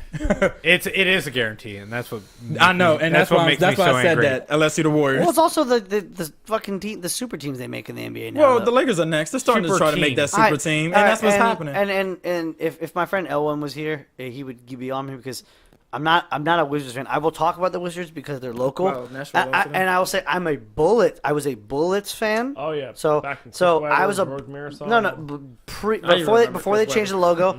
Yeah, before they changed the logo, LeBron Prophet used to play for them actually, former Maryland Terrapin. You know what I mean? Yeah. Before Lonnie Baxter and Juan Dixon, before they almost had the whole Maryland team on their team at one point. No, I was a huge Bulls fan, and they just went with the Wizards. They went They this should weird. have took Mellow Ball just. Or, They went. not They went this ball. weird logo, and they just went on this route. And Mellow I don't Trebles, hate who was the one. Mellow Treble. Yeah, not Lonzo Ball. No. Yeah, not any of the balls. Yeah, no. Although I Keep do the love balls me in the pants. Wait, Dude, I'm So, tired no, of so what I'm fucking saying is, hearing about what's his I have name. been a Lakers fan. I've been a Lakers fan since, and I know my brother's going to get on my ass about this. I've been a Lakers fan since when Kobe was losing to Utah in the Right. finals. Yeah, no, Right, I'm in a the- Lakers in the fan, conference. too. No, I remember Shaq, Robert Horry, Derek Fisher, all of that. So, but I'm saying I was liking them before they were winning their championships, as Kobe and them. So I hold that down as Damn, at it least. was Kobe. No, but I hold that down as that I was liking them before they were winning their before they became, you know what I mean, the Lakers, as everybody Right. knows So them with what Kobe. Dan's understanding is he was, the preemptive bandwagon fan. He was like, I understand. How are you a bandwagon fan of a loser? You're not a. You Close can't. the mid. That's what people tell me when I say I'm a Chiefs fan. Who's You your Chiefs remember fan? You're a Brody Chiefs Crow? fan? You don't know about Brody Crow. Matt Castle's fucking hot garbage. Matt Castle is the so devil. when I hear I like like to when I give hear him like a shit. super team when fucking LeBron went there, I was like, God damn it! I hate LeBron. Right. So I hate LeBron, and also hate Lonzo Ball. So the fact that both were on the same team, I'm like, I'm a Lakers fan, but I can't like openly say it anymore because like I was so hoping they made that trade because then they would trade Lonzo I at least. honestly believe you only hated LeBron because he came in and was doing the exact same shit as Kobe. No, he wasn't. He wasn't doing the same shit as Kobe did, and he's about to outscore Kobe. And I'm not saying he isn't a great talent, The but only when, problem is I don't think he'll don't think he'll ever get as many rings as Kobe. Well, I mean, I don't, and that's the thing is the Lakers. Kobe was The Lakers. Kobe was awesome, and that's funny. Is, 81 points, 61 points. No, and the thing is, the funny thing is, nobody wants to give Kobe any love. Give me some heartburn. Nobody, Just think about it. well, nobody wants to give Kobe any love is because Kobe was behind Jordan essentially because they put the same position. Nobody's fucking behind. Yes! Wait, hold on. Wait, hold on. You know, I swear to God, I just watched this play and it fucking reminded me of. You're back next month. Right? It reminded me, I swear to God, of the game against Tampa where Oshie hit Kuzi wide and he put it in on the backside. And I was sitting there as soon as I was like, send the pass. Wait. You're telling me Kuzi did 2 playoff games in a row? What? What? Wait, Get out here. what are you fucking bitching about? Stop it. Wait, hold on. I see their coach bitching about something. It's Florida. They bitch all the time. It's always warm. Look at that. Oh! It could be worse. It could be a hurricane. It could be here. Give a little, no, what I was No, he saying needs is, to give him a little bit of this. no, that's a game winner. We don't give game winners for this, okay? It's too early. It's the Russian connection. Oh, it was a one-time. It wasn't even a clapper. No, it was a wrister. What are you talking That's a about? guess. It was a wrister. That's what a That guess is not a looks like. one-timer. Yeah, I'm not gonna lie to you. Dan is a hockey fan. if I'm you're actually a even little gonna get upset close- you said there was a one-timer. No, on, you're gonna get close on to the a one-timer, initial, it's a on the initial half-timer. replay, I thought it was a one-timer. It was I a was one-touch, wrong. Dan. It was a Come half-timer. on. It was we call it Guys, half-timers. we got a No, game. that wasn't even a half clapper. That was, Wait. What are you doing? Well, first of all, what is this please like don't- weird game? He's complaining about offsides. Please don't be probably. offsides. Please don't be Who's he- offsides. Oh, no. Do you see the guy behind him? No, fuck He it, shook his head. He's like, no, don't do it. Don't do it. No. You do realize if you call that, it's a power play, right? Do not throw the red flag. I repeat, do not throw Hold it. on. It's a different ball game now. If you do Game- that, it's a power play. Don't do that. Game is tied. 3 minutes left in the third. 4-4. If we win, you're getting half out Papa John's tomorrow. Yeah, But if what- you do that, great. then Ovi's going to score, and it's We going to be want 38 wings. goals, and then it's over. Don't do it. I fucking love that. Hey, get over here. No, let the ref go. Don't talk to him. But Wait, hold on, I want to see this. Hold on, hold on. like I can't. Yeah, I just can't. I can't pull for the like. I can't win. No, that with touched the, him. Right. with the Lonzo Yeah, ball. look at Kuzi. No. Oh, and he beat him to it. And then he got the goal. Oh, that's what they're trying to say is maybe was he saying it was offsides? Yeah, something, because Kuzi looked like he tipped the puck. Yeah. And he tipped it after the red line, and it Yeah. went beyond, and then, Florida being Florida. Hey, whatever, man. Who cares? I just want to take Whatever. a moment for our sponsor, We Guinness. are Thank you family. for producing the show tonight. And our let's get this and Basil Basil Hayden. Basil Hayden's. There you go, Ron. Hashtag swag money. Hashtag let's get this winning goal. Hashtag this podcast isn't a man's basement. All right?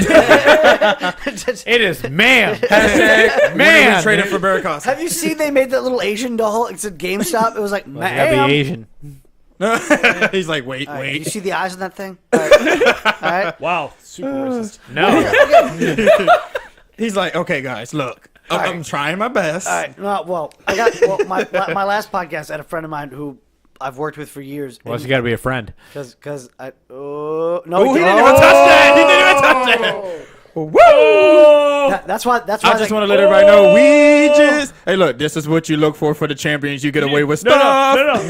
No. This is where you see Ovi just kind of come over and hand the ref an envelope and go, here you go.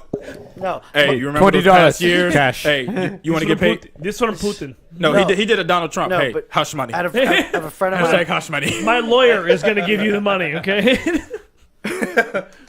Yo, there's like, did you see that? It's going to be the greatest that payoff letter you've his ever mom seen. sent him? So huge. So great. No, if you're gonna do if you're gonna do Trump, it's gotta be huge. So That's what I said. It's huge. gonna be huge. We're gonna build. We're gonna build the greatest wall there's ever been. It's gonna be We're gonna build. Smuggy is. We're gonna build the biggest Stanley Cup wall. We're gonna So build a tall. wall. Be made We're gonna build a completely wall out with of so many cups, Bud Light. all the cups there's ever been, so many plates. We're gonna put Ovechkin at the top. you know he's always got to suck the last person's. Daddy Putin said Ovi goes to the I top. was say, do you know? Did that go in? No. I got an answer to a question that was like, Wait, did that go in? that wasn't a score. That wasn't a score. Every day. Stop it. There you go, Hopi. You don't hear that every day. I have an answer to a question. The only problem is I can't have the audio Go on. ahead. So sorry, unfortunately, I can't have the audio on. will the next Stanley Cup mean as much as it does the last one did? Well, we know we just spoke about that. Well, Actually, he never really got to answer. He didn't finish. Well, yeah. I'm gonna let you finish, you but he had the answered greatest yours, right? answer of all time. I What'd you say? think I still might. I might not cry as much, but I definitely would probably cry a little bit. It will never mean as much because we have a generational athlete here. You can't appreciate it until he's gone. The minute Ovi retires, you're gonna feel the weight of him gone. Well, So you're saying he has to leave for us to win another one for No. What he's saying is you have to understand the appreciation of everything he's done. So think about it. When we got the first one, we've had Ovi for now 13 years. I think all of us have 14. been fans So- longer, or since he's been here. Exactly. So that's what But- I'm saying is to have Ovi for 13 years and to finally win that to, cup. to see that on his face, Right. To know, The cry, he's the emotion, he's the already, emotion. He's DC's son. Yeah, He's That's a what he- superstar. They gave him the key to He the will city. never. He's never gonna play and for he another eliminated team. speeding for the day. I don't care. That was another question I was actually going to follow up with. What? Go ahead. But I'm going to answer mine. I think the next Stanley Cup will feel even better, in my opinion, just because I can be like, hey, Penguins fans, back to back, Well, baby. no. Okay, Back to well, back, baby. First of all, we have to That's get all to I that. want to do it Yeah. for. But That's all I also- want to do it for. But, I do agree with that. Like you have to understand. Like, and I think the greatest thing for me was to see Ovi, including lifting the cup. You see that just The emotion, weight the lift relief. off, Oh, and my- that, like, I didn't oh my feel it. God, Let me explain yes. something Until to he you about lifted that it, video. I made like, oh god, what? I don't no. know what the fuck I looked at, but if let I me- never look at it again, Well, it'll no, be all right. No, Oh, yeah. I agree with you. And the funny thing is, you could forget maybe the second one where you were because we won, but the first one you will always remember. The first one, our first championship, as especially as Cubs, you Caps fans, you will remember exactly where you were. Especially the millennials, the Yes. ones that are young that were able to understand the game and never got to see a championship. That's the one they also will remember with Ovechkin. True, but like, That is a but generational but athlete. like I know I wasn't with you all, and like I know I Josh was. fucking wish you No, were. and I know I wish I was too, but I knew where I was. Like I know where I was, and I know the people I was calling, and you know everything was going on with them. And the second one, Shout out to Jason who actually found us in the I crowd. know, right? I know. But like- Actually, but shout like- out to Fallon for actually thinking to record the last 30 No, seconds that of us was watching the game. Yeah, no, it was awesome. because when I forget who cleared the puck before Eller did, like when it was like 0.6 seconds. Fucking left. Nicky, he missed the net. No. Wasn't that one? Wasn't this? No, remember Nicky missed No, the I wide know- open net, no, but and I thought- Ovi's they have Ovi But- jumping on the bench like, So- go in. So He if would have went in. He would have been Been in. celebrating then. Yeah. So Ed, my fiance. Whoa. What's happening? You smug Oh, motherfucker. He don't care. He knows he's getting a point. That's the second one. And that's going to go into overtime But too. my if it- fiance, after the puck got cleared, she had the idea to. She was like, she turned her camera and she recorded us for the last 30 seconds go. of Move it over. for the last 30 seconds of the game. To which I honestly, would never thought of. I was so wrapped up in the game, but you could see like she's like counting it down. She's like last 30 seconds, last 20. Last 15, No, it was and great I'm on just her. sitting there It was like you great. can just like see my hand on my face and like I swear to God I don't even remember breathing in that instance. But you see me like staring at the screen Non-breather. like it's like clock players, No, clock players, no, clock okay, players. okay, so and then it's- as soon as Eller cleared that puck, I like you could see me Lost it. lift her up in celebration. Okay, and so- if you watch it carefully, you can see me like put her down, and him and like 4 of our friends were standing behind us, and you just see me turn and go, oh, So, grab all right, everybody. so all right, we're all Cats fans here. All right, so okay. End of regulation. So you know little when bit of scare. when the clock fucking stopped Oh, working. my heart stopped. Everybody, Oh my gosh. yeah, everybody in this room is like, "What the fuck? Let me What the explain. fuck?" I Okay. embraced the grown man I That- had never met before that night. Okay, let me explain something to you. I've Instead never of Jose. had somebody within a sports organization that operates a clock that I wanted to slap so hard. How in the hell do you mess up a clock that's supposed to continue to go until the whistle is blown? And I'm pretty sure there's a button you hit that says stop. Yo, What I really feel like It's is a handheld thing. but the fact that it went away, it didn't even I know. stop. It went away. Because that's a well, Vegas thing. well- they don't want you to know the cup is about to be won by the Capitals. Well, no. Here's what I think. That's happened. what that I was. started This freaking is- out. I was like, "No!" My That's me giving him a philosophy. flick wrist. My philosophy is somebody forgot to start it, and in the process, instead of starting it and letting it go, tried to correct it and tried to fucked it up, trying to correct it before somebody else could pick up on it. Well- And then it was like, oh my god, just take the clock off the screen while we sort this out. I'll even give Joe the benefit of the doubt. If the clock goes out, I think the clock goes out for every single audio. Even for like media personnel that are calling games, I think the clock is gone. So Yeah. with the clock gone, you're just like, last time I looked at it was 16 seconds. Even NHL Network was like, that was the craziest thing is that Yeah. they had no clock, but It was like a minute and 30 seconds left, you had right? no didn't it take idea? forever for No, them no, to it figure was- out the it was- time no, too? it was- Because if they had to yeah. make sure back home that it didn't mess up as well, Yeah. and that the It was last like time 40 they But seen you was it, like had 40 no idea seconds. how to proportionally let your anxiety control your body. Yeah. Because you're sitting there going, how worried should I be? Is there a minute? Is there 10 seconds? How much time is I'm there? not- How I'm not- much time was left when Eller scored his last goal? It was like I 4 can tell minutes you- left. I Wasn't it? can It was tell like- you- Oh, okay. 4 minutes. Because everyone in the fucking if there's a video, everyone in that fucking like on that street celebrated. And you can see me not move, and Jose look at me, and I go, "Don't touch me! I'm peeing in a bottle." No, I'm gonna tell you how. This is what happened when I was at home. I was like, "Oh, it's 4-3. Wait a second, the clock stopped. I'm not watching the game anymore. Somebody needs to fix the clock. The clock's not working." Like I totally forgot about the game because I'm like, this game should probably be over right now, and the clock is not working. This is Did everybody horseshit. finish it, Mikey? There's not a lot left. This is not right. I'm like, Wow. the year the Caps would be on the verge of winning the Stanley Cup, the clock would stop working, right? Yeah. Oh yeah. Let's not If work. you don't leave right away, I want you to try that little Lagavulin with me. Maybe I should have brought the cognac. Yeah, it's like, oh yeah, let the clock not work on 2018 of June 7th Ah, you at about drink that with me, you 9:45 drink it p.m. without when me, the drink it cup with me. is about to be won by the Capitals. It makes no Nah, sense. motherfucker, you drink that shit with me, not without me. Sorry. So it just, I don't know, it made no sense to me for the clock to stop working. I just think it was really, I think it was a technical issue on purpose. Well, no. Honestly, I don't. I think somebody fucked up and forgot to run it, and then accidentally realized what was going on and tried to fix their mistake. Because and got it was worse. still for a minute. So yeah, the way no- to fix that is to take the clock away? Yes. I think it was the way it was supposed to be because that's where it was on the ice, is where Yeah. the clock was, and just the magnitude of the time did not. The guy who running the clock did not. It didn't weigh on him because I don't know. They don't give a I'm fuck not or playing not. the fucking. They're I'm not, Vegas I'm not in the fans. game. Why does it matter to them? I'm not It's in the whatever. game. Whatever. But for what it's worth, whoever Ooh, was good running save. the Okay, TV good save, broadcast Opie. did not understand need the to play magnitude. of how 4 much minutes time left. was In left. the, Oh, right. 4 minutes left in They did overtime. not We get got 59 50. Oh, who seconds left cares? in the We're going to penalty take kill. the clock off for a second. Meanwhile, everyone It's- in Washington it's- riots. It's fucking. They It'll need to always clear be, the puck. where were you 50 when the seconds left on fucking the power clock play. was Stop working. when Oh, the yeah. clock stopped when the Don't in stop. DC You need to where clear were the you puck. when the clock There you disappeared go. off the There you screen? go. Clear the puck. Waste about 10 seconds. I said it. Clear the puck. So the funny thing was I remember when Kevin Hart would say, when Kuzi took the guy down. damn it, they before- got it back in the zone. before Eller cleared it, when Kuzi took the guy down, and the Oh, there it is. It's over. We only got a point. Winning streak over. Lost to Florida. Point streak's still active though. That's true, but as I heard on the way here, your losing streak is over, but your winless streak continues.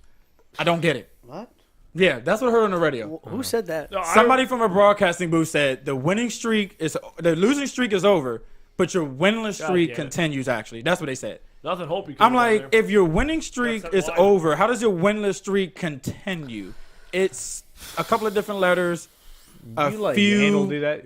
Like it doesn't make any sense to me, but nothing hope you could have done. That is Yeah. that is brutal. Yeah, there's nothing. That's like when I play NHL and I block a shot and the scoring chance I gave up off the block shot Gives up a better is scoring twice, is chance. twice as good as the shot I originally All blocked. right, well, only thing I can say is at least it doesn't go down as a loss. that's not I mean, it wrong. does. Well, I mean, it But does. then we It goes get down one as an point extra out of it. time. But overtime I loss. think that It I don't gives think us it a counts. little. It gives us a little bit of cushion in terms of the division, but that's about well, it. I mean, The- we the got we point's we, good. we yeah we gained a point. We I mean, gained a point on Columbus. We did not give an on, extra the point to Islanders. somebody within division, and that helps. All right. Well, Florida is.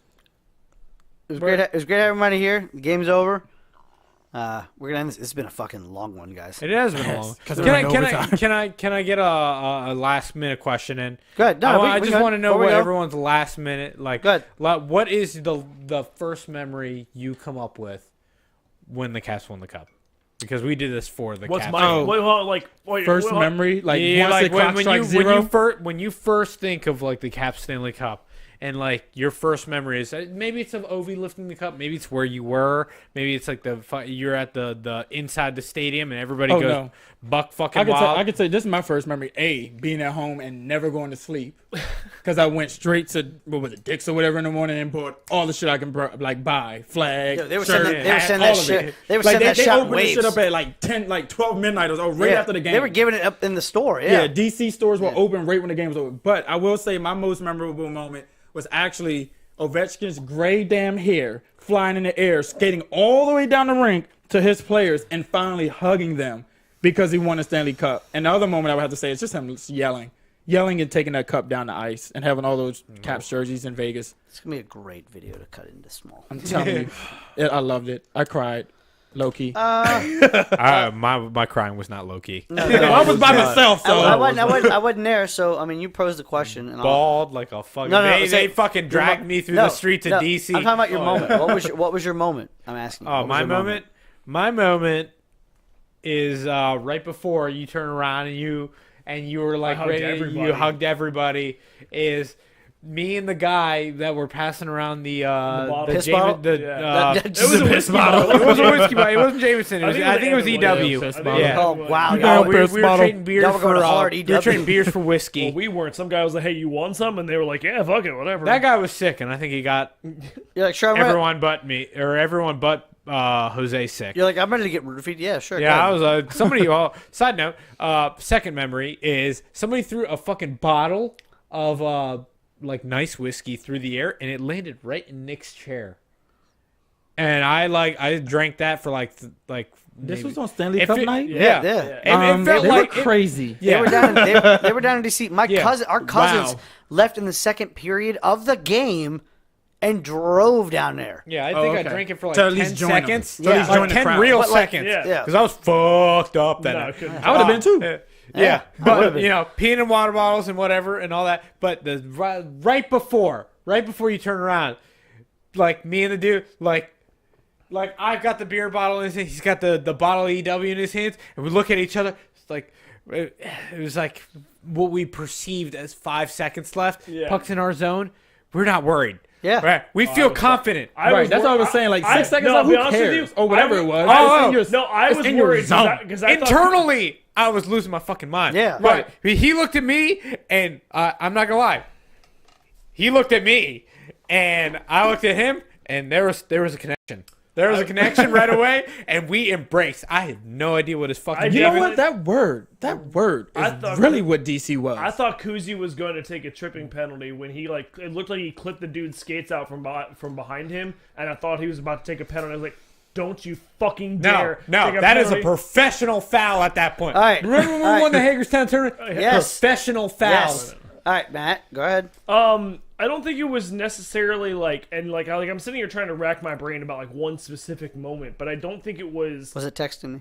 No, I don't kidding. think it was. the dick pic he sent out. I don't think it was Big dick one Nick. specific moment. I think it was I think it was a series of moments of like everything culminating together. I think it was lifting Fallon up in realization that holy shit, we just won the cup, grabbing Right. everybody around me and being like, holy fuck, I can't believe we finally did this. And I'm grabbing you, I'm grabbing Pizer, I'm grabbing Jose, I got fucking tears in my eyes, I'm like texting him and I'm like, dude, We called each other at one point. We called each yeah, other. and I was even. like, dude, like I wish you were here Yeah. with me so bad No, right yeah. now. I mean, it was. I was at my friend's. My friend's house. It wasn't necessarily. I had neighbors here. Like, where were you? I was like, I was not home. It was. It was out. not.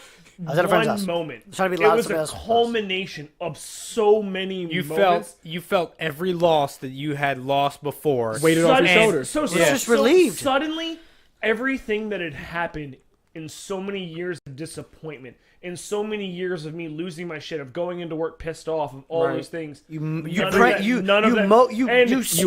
wanted to around take this a vacation. basement. And as cheesy, and as Every cheesy as- game-winning as- goal beforehand had just. And Well, no, you stomping around this basement even, and Matt. as cheesy as it sounds, and I don't give a shit about what you guys want to make fun of me for. You're fine right now. Having Fallon there for me, like with that of like, because Not your boys, but your girl. well, I said I I embrace wish you random would. I boys. wish you guys were there, but like, No, I'm fucking but with you. sharing I'm that fucking with you. experience with her, like she had just won her first Super Bowl. Right. She was there with Yeah. me to experience my first Stanley Cup got with you. me. Like That's it fine. was. It was such a huge moment that Yeah. like I know exactly where you're going. It's two Yeah. people who experienced their first ever 2 championships for their 2 favorite teams that they never got to Whoa, see. one favorite. He's not an Eagles. Well, no, I mean like Yeah. when you look at them both, Yeah. Eagles, Yeah, it was- Capitals, they both True. of them never saw a championship for those Yeah, teams, true. and finally both during the same year, just about. Yeah. yeah, Actually, and was, to be honest with you, won the Calendar- championship. calendar And year, to at be least. honest, the The Calendar year year. got even better. and Bussy, I mean, to be honest with you, that's the second best thing that happened to me all year. Right. The first was her saying yes. Right. Well, And then you get the no. Stanley The first, Cup. the first was Just the, not your name wasn't no. etched on it, but First was the Caps win because that happened first. No, what I'm saying is the first thing is that my most, best friend not- just agreed to marry me, but like right behind that is Obi you know lifting the what? You know cup. what? Right You ever behind tell her that. that? You know what? It's Let your best listening right best now. friend be your Right, best man. I'll Okay. tell- Thank you for saying what you said, because Yeah. you said something else. Where Done. you at? Let me tell you right now. Done in all I'll say it caps. off Hey, camera. I Mikey, don't care. I don't Mikey, give a shit. Let his best friend be his best man. Then, okay? I can't marry her and have her stand behind me. You know, Not with that kind of attitude. There you go. All right, Dan. No. I have no problem. I have no problem with any of what you just said. I'm Well, just fucking I around. meant, I what am was literally your just moment? fucking around. I'm just. What was your moment? No. Unfortunately, I wasn't down there, so I didn't have that. But like, You weren't down there for any of the watch parties? no, Dude, you missed no, it. no. It I was- did, I'm I gonna tell know. you something. I'm gonna tell you what It you was missed. worth being no, there. no. I've missed never it. felt so accepted in public. I know, because I've one never point made so I many talked to random you, friends and before. even when I was trying to get with you at I will the never Stanley forget Cup, that the guy, cup and I touch. don't You know was, his you name. was. Yeah, I was trying to get it. No, but I unfortunately I tried to keep in contact with you at least while I was there. Yeah. I don't think I'd fully like gotten a whole like you and I really started talking yet. But no, I was at Justin's, and I remember literally when the face-off happened, with the 5 seconds left or whatever, Justin was in front of me, and I feel bad for Mel because Tom's girlfriend Yeah. Mel was literally next to him. That's and a man's name. No, it's her full name is Melody. Okay. That's not what you said, though. Yes, but we call her Mel. Okay. Which is a man's name. All right, keep going. Whatever. But I picked him up so high off the ground that a 5'4" man should never be able to pick a man up this high up off the ground. Like In fairness, Justin is not that tall of an individual. no, There's no, a problem. but no, he is not. But I lifted him so high off the ground. I can show you the world. Yeah, literally, it was like a Not sea some high. 5'3" dude. So high. I can show you the couch. Indescribable feelings. Literally, How indescribable leather. feelings. Literally, this great Corinthian leather. Literally, Sorry, but go ahead. No, literally, and it was just like that, and then watching. I think the interview maybe.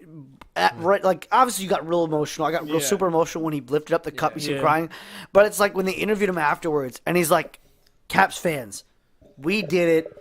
Grab some beers. and Let's fucking fucking celebrate." yeah, You know what I right. mean? Like just to see him, and it just he knows the connection to the Yeah. fans though. Right. He knows how much we've all suffered because he's suffered. And he's wanted to do it for us just as much. No, as himself. and and you know 'Cause he knows he because doesn't have very long left. no, he never had Olympic gold. He didn't have Olympic gold. Right. He didn't have World Juniors. He had a junior gold. He did have before Crosby. Yeah, yeah. Okay. No, he beat Crosby. Oh, He he had did? the junior gold. Okay, sorry. Yeah. Then it was later. Then he didn't have gold medals. He lost to Crosby. Yes. World Junior Championships, all this other shit. You know what I mean? And he always has been put in the back burner when it comes to Crosby. He and solidified he's his still going to be legend. technically in the back burner because of championships wise. It's going to be Crosby. But Well, okay, so He's gonna go Well, down. no, that's a different yeah, podcast. okay, no, I'm not gonna get into that. But what I wanted to say is, but Ovechkin is saying grab a beer. I literally had one beer left that night, and I was like, "Well, damn it, the captain said grab it, so I guess I'm gonna drink it right and now." I drank all my beers, and I went to work the next day, Nah, I was out for another So- day too. Fuck, You- you I got went stuff to to work work. the next day, too. I was sick. Were you also plastered? Because I was plastered. I was. Plastered sick. So let me tell you one thing. Did that you that have to go- Actually, this is the only thing that I do regret about being downtown for this was don't get me wrong,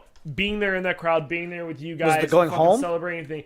That was fucking epic. That will be a night. And this is a Would've been conversation. roadies this is a forever. I've been conversation me and drinking in the Fallon had car. before we went down. That we're like, it's game 5. Do we really want to go down? It's going to be crowded. It's going to Yeah. be this. But then we sat there and went, look. We don't know when we're ever going to be in this situation again. There's a possibility of us winning our first cup. We're young. We don't have any kids. It's we're financially capable of doing Most it. of you don't have any kids. Matt and Take me advantage were of it. I was there Saturday. No. Take advantage no, of it. but I was there the when they had thing this is, well, conversation, we were and I having did not that- get to go. But I mean, like, You were having that conversation. We're like, fuck it, let's go. This is gonna be a story we're gonna be able to tell our kids one day if we were Right. down in DC for this shit.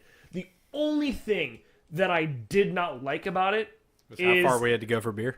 was when we won Roadies, bro. because they were still showing this the screen and everything of Ovi getting the cup and everything. There was no audio. So for anything I wanted to watch of their commentary or highlights hear or like the interviews that they were doing, I had Oshie's instant tearjerker. I had to catch that the next day, and I'm not lying. And I had, cry like, some more? And I had my phone down, and I'm listening to it on the way into work, and I'm fucking bawling.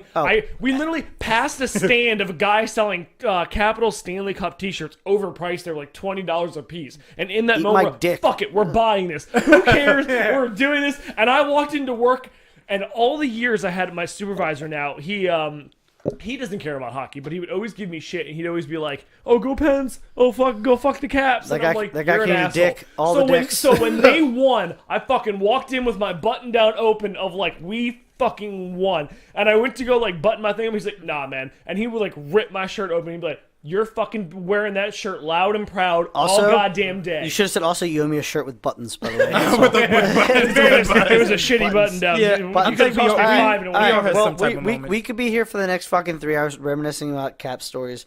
But we got to reminisce about this loss. Well, no, so You say tell me I got to take this L right now? I'm telling you, you definitely got to take this out right now.